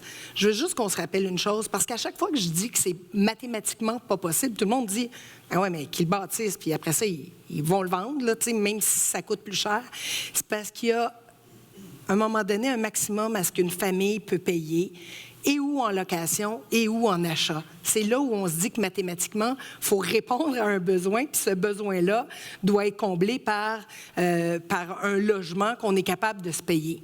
Lorsqu'on parle des redevances des villes, je veux juste qu'on se rappelle une chose. Quand on pense, puis je comprends que les villes ont besoin d'aller chercher de l'argent de toutes les façons, là, parce que vous avez de plus en plus sur vos épaules de la demande, parce que vous êtes la créature du gouvernement du Québec. Hier, Julie me disait ça comme ça. Mais vous en avez de plus en plus sur vos épaules là, du côté municipal. Il va falloir que vous ayez un pacte fiscal pour répondre à ça.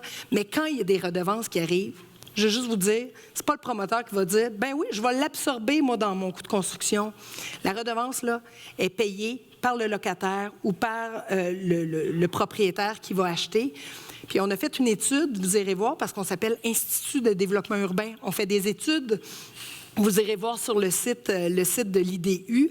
Mais ces études-là ont démontré, à Brossard, en redevance, on est rendu à 36 000 $ par unité de plus que ça coûte aux futurs acheteurs et ou aux locataires. Éric, je reviens avec toi. Quelles sont les mesures qu'il faut mettre en place pour assurer que toutes les activités d'un milieu mixte, là, on revient, je saute d'un sujet à l'autre, mais je veux revenir avec ça, que toutes les activités d'un milieu mixte peuvent cohabiter harmonieusement. Ça peut être une inquiétude, ça. Puis Isabelle le dit, ça peut être inquiétant d'avoir un logement, ce qu'on appelait dans mon temps, à prix modique, pas très loin de condo. Comment est-ce qu'on peut faire pour que ce soit harmonieux, tout ça? Bien, c'est vraiment le nerf de la guerre. Parce que, tu sais, je pense qu'il y a plein de monde ici aujourd'hui, on dit, on va densifier le centre-ville, puis bien, il y a plein de monde qui ne se voit pas aller habiter dans le centre-ville, pour plein de raisons. La première, c'est effectivement, c'est probablement pas pour tout le monde. Tu sais, il y en a qui habité au 4e étage au-dessus d'une terrasse d'un bar, c'est pas de même qu'ils perçoivent leur petit cocon puis leur vie. Étonnamment, on se rend compte qu'il y a plein de monde que eux, c'est l'inverse, c'est ça qu'ils cherchent. Donc, tu sais, il y en a pour tout le monde. Mais la clé, c'est l'espace public collectif. C'est ce qui se passe entre les bâtiments, entre les fonctions. Parce que c'est là qu'on va venir, puis j'ai montré des exemples tout à l'heure, tu sais, par exemple, Hambourg, en Allemagne, où ils se sont vraiment densifiés dans les dernières années, mais en même temps qu'ils se densifiaient, bien, ils requalifiaient leur front de B, là, et donc, ils créaient énormément d'espaces publics collectifs, ce qui faisait que, oui, nécessairement, dans un projet de densification, on est moins sur notre parcelle de maison unifamiliale, tout seul dans notre cour avec notre clôture, notre piscine hors terre ou je ne sais trop, mais on compense parce qu'on a énormément d'espaces publics collectifs à partager, que ce soit une place de marché, un parc, des trottoirs plus larges, un parvis réaménagé. Donc, c'est vraiment comme ça qu'on va venir faire le ciment entre la densification, puis les milieux déjà existants, puis les différentes fonctions urbaines. Mais ça fonctionne depuis... Ça a déjà fonctionné sur la rue Racine. On l'a vu dans les images. Toutes les images que je vous ai montrées, il y avait le commerçant, des fois, il habitait au-dessus de son commerce. Il y avait, après, une couple de locataires au-dessus. Tu sais, ça a déjà fonctionné. Donc, on est capable de faire ça en passant par la qualité de l'espace public collectif. Donc là, la Ville a un rôle à jouer. C'est ça qui est intéressant, c'est que, tu sais, le promoteur, lui, arrive, développe, mais la Ville, en même temps, dit, bien, regarde, si toi, tu développes, moi, je suis capable de bonifier tel coin de rue, de faire un investissement sur un élargissement de trottoir, une petite placette. Donc, il y a vraiment une espèce de relations de partenariat. Exact, c'est ça. Qu'il faut absolument développer, là. Exact. C'est pas la Ville contre les promoteurs. Puis, moi, je l'ai entendu dans mon bureau, là, que c'est compliqué avec la Ville. On a l'impression qu'ils veulent pas qu'on développe. Il faut que ce soit absolument différent pour que ce soit un travail d'équipe. Puis, Gabriel, plus tôt ce mois-ci, Julie Dufour a mentionné qu'il y avait une nouvelle vision pour le centre-ville qui allait être dévoilée au début de 2024. Ce qui a été présenté aujourd'hui, bien évidemment, c'est source d'inspiration, mais il me semble qu'on reste sur notre faim, là. Peux-tu nous en dire un petit peu plus? Ma réponse sera courte. On est rendu à l'étape de l'élaboration d'une vision, mais chacun son rôle. Je laisse le privilège de Mme la mairesse à faire les annonces le moment venu. C'est sage. C'est sage.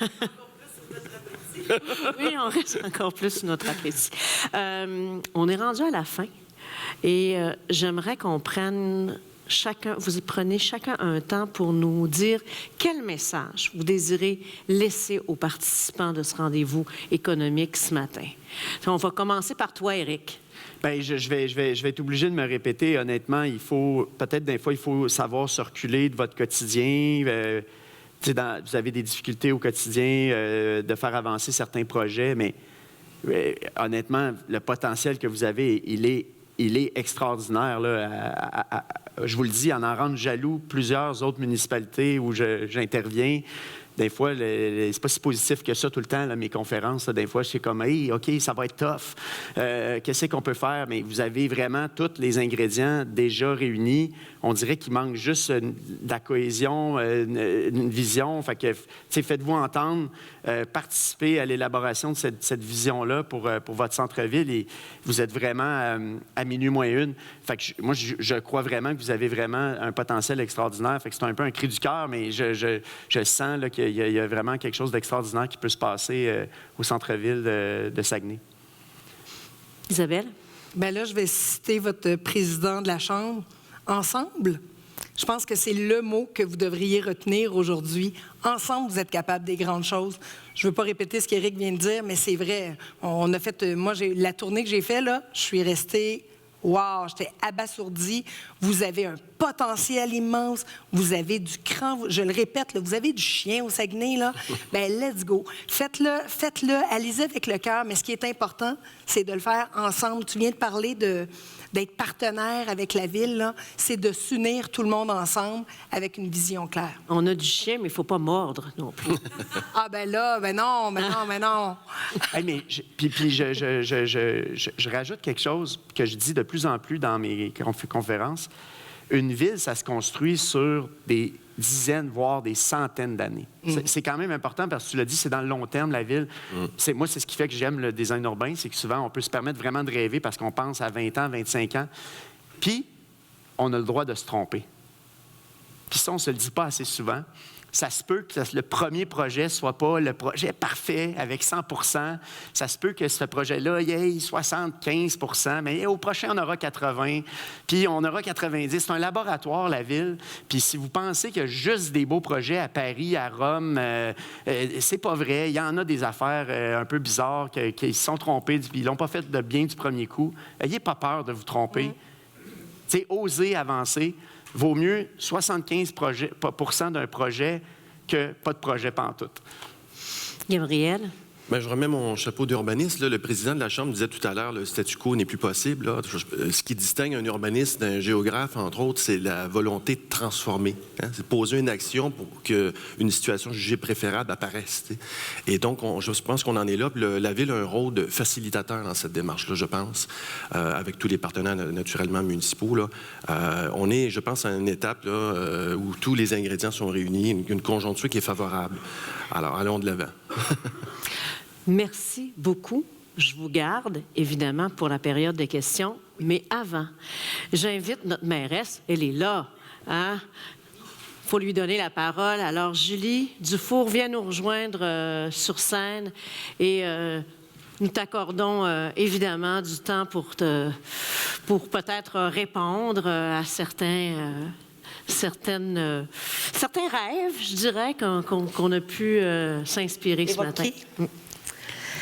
Bon matin. Wow! J'ai la tête pleine. J'ai un petit bout de texte, mais ma tête, elle va vite. Souvent, on rêve, mais là, c'est...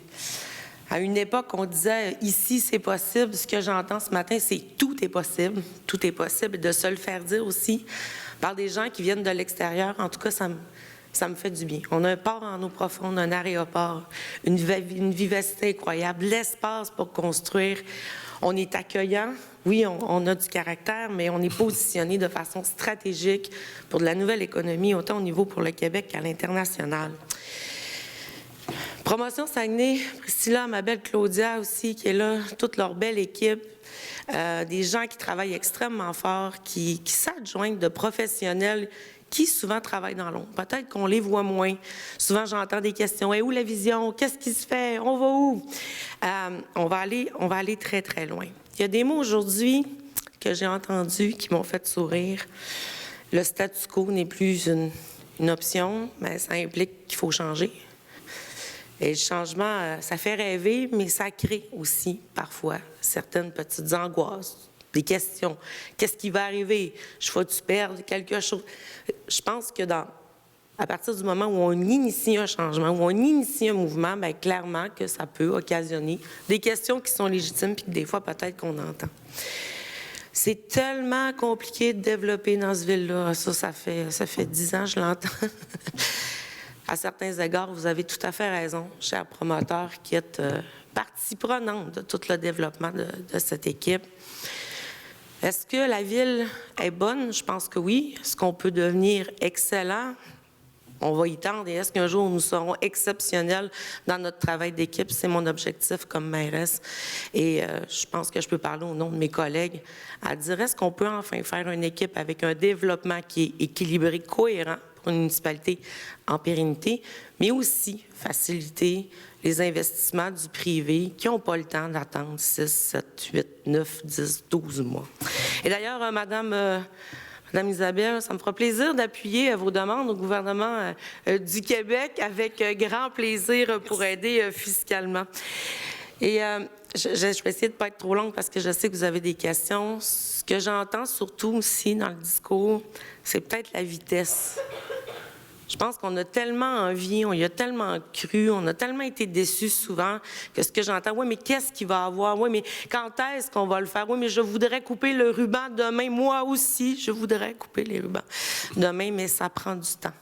On a une réorganisation à la ville, des grands changements, 6 services sur une dizaine qui ont été réorganisés en termes de travail, des planifications. Il y a quelques années, on ne savait même pas combien on avait de bâtiments dans cette ville. Je veux dire, c'est un grand, grand pas collectif qu'on a fait. Donc, est-ce qu'on voudrait que ce soit plus rapide? Oui. Mais est-ce que ça prend du temps quand on parle de construire une ville en pensant sur 10, 20, 30, 100 ans? Bien, je pense que ce qui est important, c'est la planification, puis de le faire, de le commencer, on y est. Donc, des belles annonces. Un beau comité régional, les premiers, dont Saguenay pourra faire partie à l'IDU. Alors, chers partenaires, je vous invite fortement à rejoindre cette organisation qui est là pour tous nous aider. Et bientôt, donc dans les prochains jours, prochaines semaines, une équipe de professionnels qui sera sur le terrain. Donc, nos grands professionnels vont pouvoir voir les entreprises privées, les conseillers municipaux, les commerçants.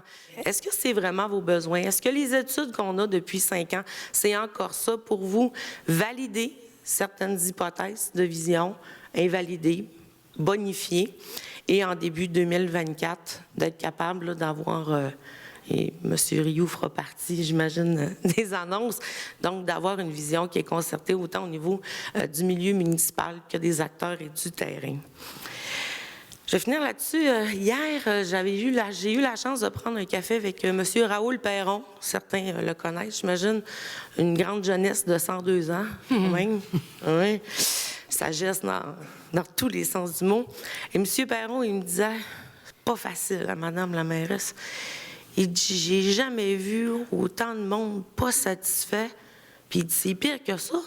Il y a même plus de monde qui sort des magasins en disant, hey, c'était agréable, c'était un peu le fun, j'ai eu un peu de plaisir.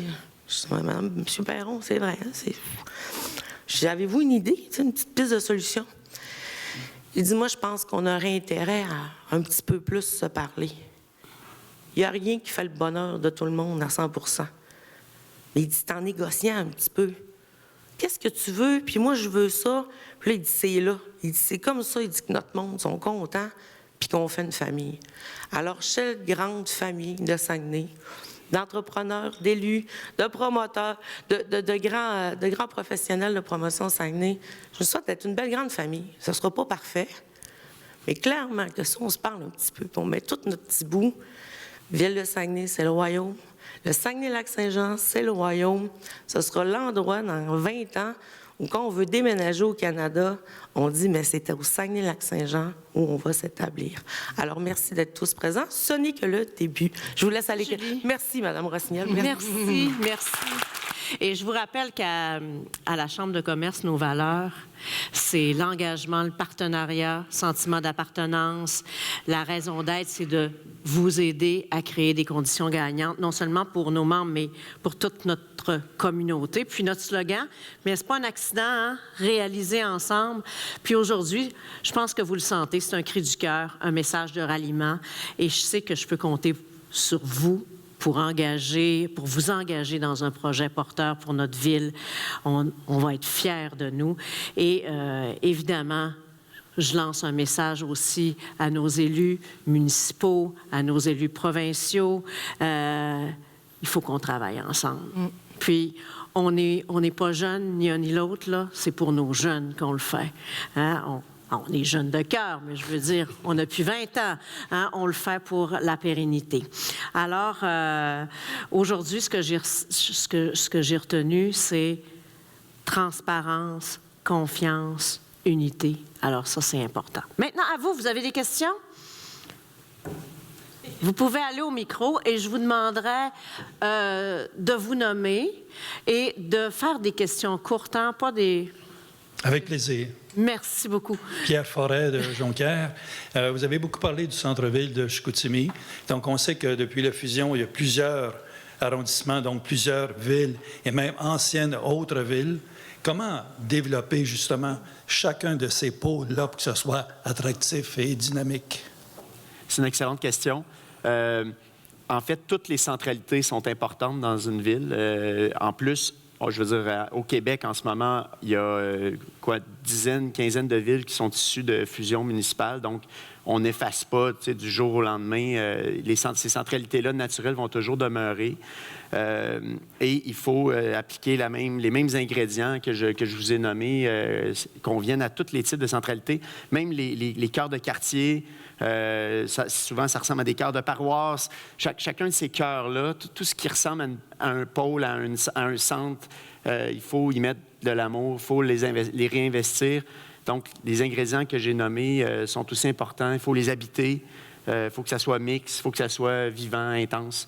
Donc, oui, j'ai beaucoup focusé sur le centre-ville de Saguenay-Chicoutimi, mais je pense que tous les cœurs, peu importe leur échelle, sont aussi importants. Bonjour, Pierre-Luc Dufour de Forum de services d'urbanisme. On a parlé des promoteurs. Il y a aussi des urbanistes qui travaillent dans la région. Moi, j'ai une question pour M. Rivard. De ne pas vous avoir mentionné. On est très peu. Pour M. Rivard, mais en même temps pour tout le monde, on vous parlait beaucoup du potentiel. Je suis d'accord avec vous que dans les centres-villes, il y a beaucoup de potentiel. Mais il y a aussi des contrebalanciers sur le territoire où est-ce que il y a ce que j'appelle un exode commercial puis un exode aussi résidentiel. À Saguenay, vous n'avez pas mentionné des développements comme le Luxuor, l'Axe. On a aussi tout le développement à Jonquière qui se fait le long de la rue des Mouettes. Donc, c'est une tendance lourde qu'à Saguenay que le développement se dirige vers l'autoroute, vers le boulevard du Royaume et...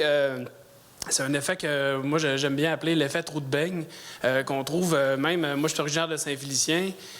Les développements vont se coller sur les routes régionales, sur les terrains vierges.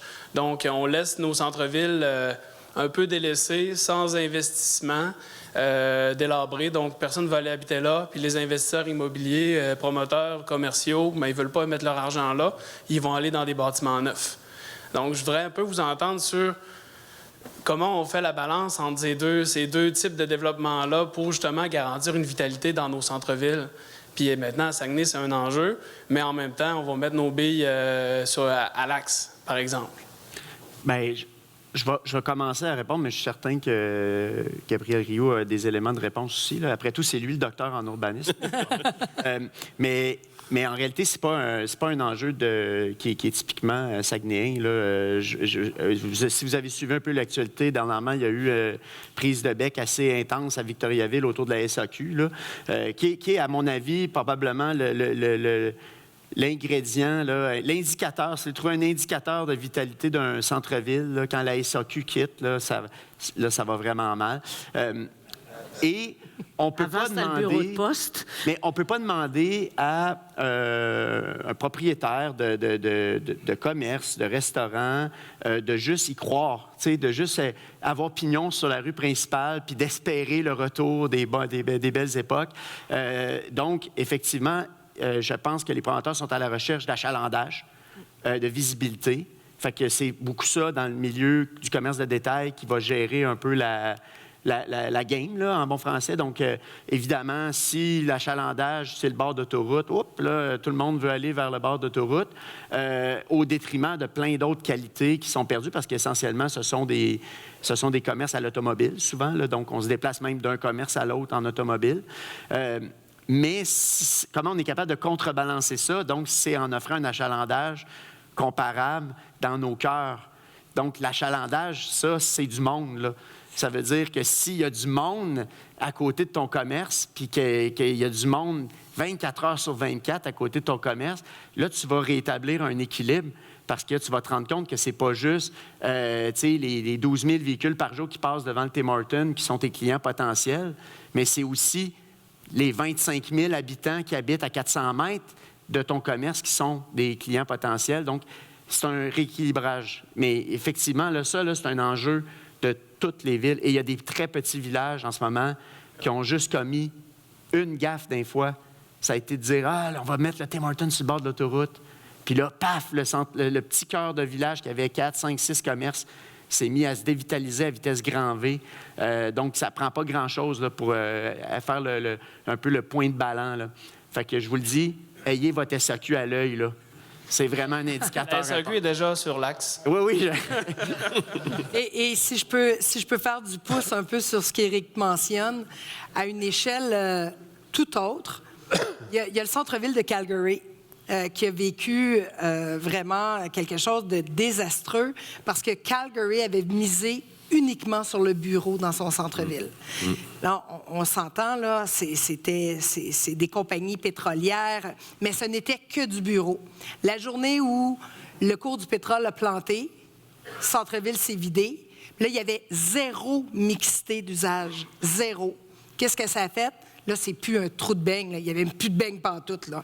Donc, très honnêtement, de miser sur la mixité, ça permet justement à des commerces de vivre, pas juste quand il y a des travailleurs qui sont là. Ça permet, bien entendu, de garder du monde puis de maximiser notre espace. C'est ça qu'on doit faire. Un espace, il ne faut pas que ça vive juste quelques heures par jour. Hier, là, je vais faire une publicité rapide. Hier, j'ai rencontré un gars qui s'appelle Éric Larouche. Il m'a fait visiter son hôtel. Son hôtel, là, c'est plus juste pour aller dormir. On peut avoir aussi du bureau à la journée longue, puis on est capable de dormir là la nuit. Ça, là, on appelle ça aussi une mixité d'utilisation d'un espace. Donc, plus on va penser à de l'espace comme ça, plus on va maximiser notre emplacement, bien, mieux ça va aller. À toi, Jean-Marc. Jean-Marc Crevier, conseiller municipal à Jonquière, dans le secteur d'Arvida. Moi, je veux juste soulever un point, puis vous l'avez fait, Éric, là. Il y a des études qui ont été faites à Saguenay pour voir un peu, là, quelles places qui sont les plus défavorisées, mettons, dans le secteur de Saguenay.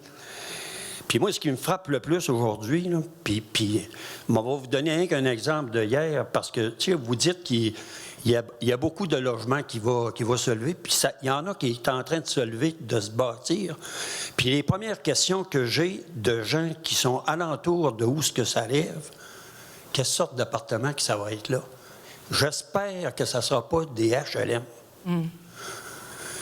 Puis même nous autres, dans notre pensée, à partir du moment où on a des études, puis qu'on sait que dans tel secteur, on sait que c'est un secteur qui est défavorisé, là, on a comme le réflexe naturel, si on pense à avoir, mettons, des appartements à moindre coût, on va les mettre là.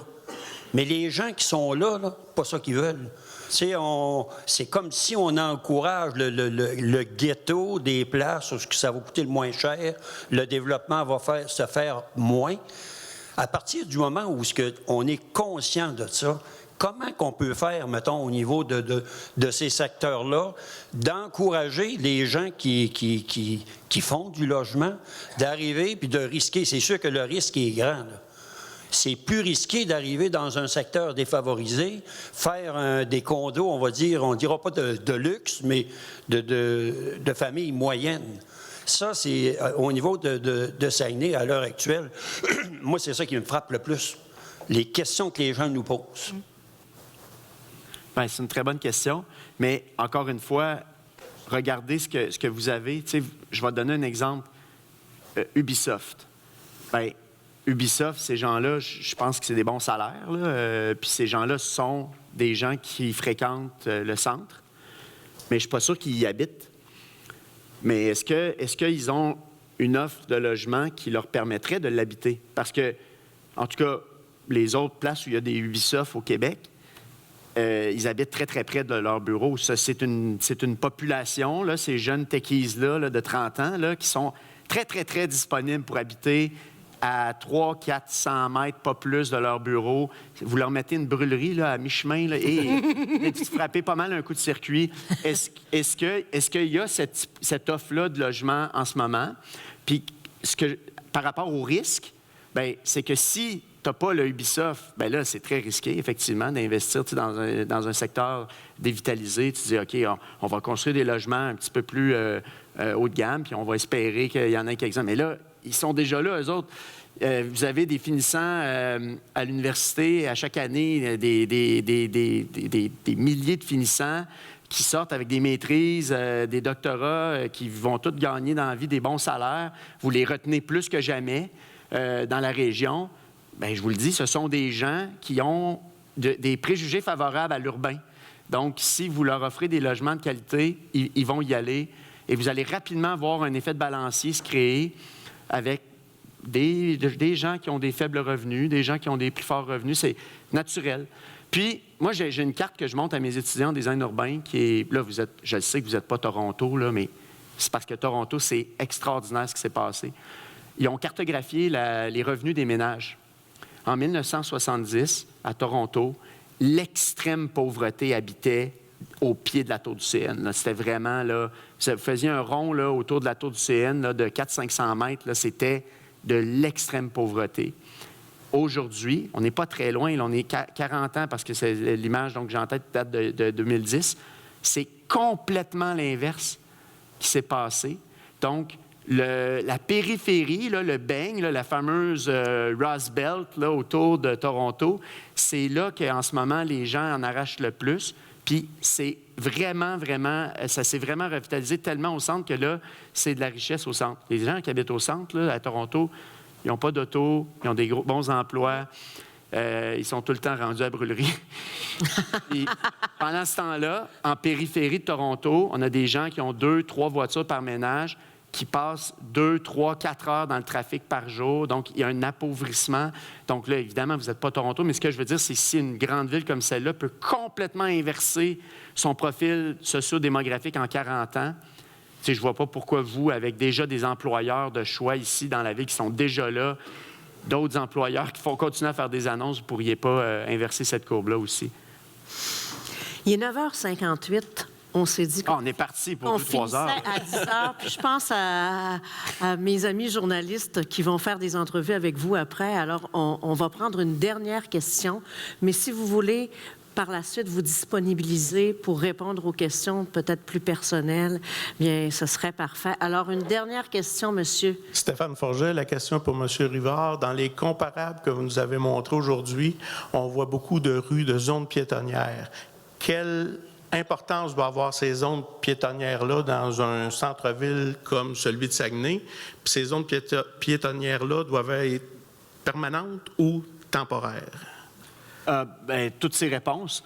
Puis, à la limite, c'est peut-être pas... Bien sûr, moi, j'ai pas fait d'études approfondies. Là, je suis pas prêt à vous dessiner un centre-ville, là, mais à la limite, c'est peut-être pas l'avenue Racine qui est piétonne. C'est peut-être 2 ou 3 artères perpendiculaires. C'est peut-être des tout petits tronçons. Mais effectivement, la rue piétonne a ça de créer un beau soir d'été, les terrasses qui peuvent être élastiques, qui peuvent prendre plus de place dans la rue, l'effet de sécurité que ça crée. Mais on peut commencer avec juste des trottoirs plus larges. Tu sais, ça peut être quelque chose de graduel. À Québec, ça fait des années là, qu'il y a un projet pilote de rue piétonne sur la rue Saint-Jean, en plein cœur du Québec. C'est pas encore quelque chose qui se fait à l'année. C'est donc dans des périodes très concentrées dans l'été. Ça fonctionne extrêmement bien. Mais on est des villes hivernales, donc on peut avoir des méthodes qui permettent d'avoir des implantations graduelles de ces mesures-là. Puis, je pense que c'est un peu toutes les réponses que vous avez suggérées. Mais effectivement, là, la marchabilité, là, c'est fondamental pour un cœur de ville. Il faut qu'on ait le goût d'y marcher. Éric, Isabelle, Gabriel, merci beaucoup. Ce fut fort intéressant. Vraiment.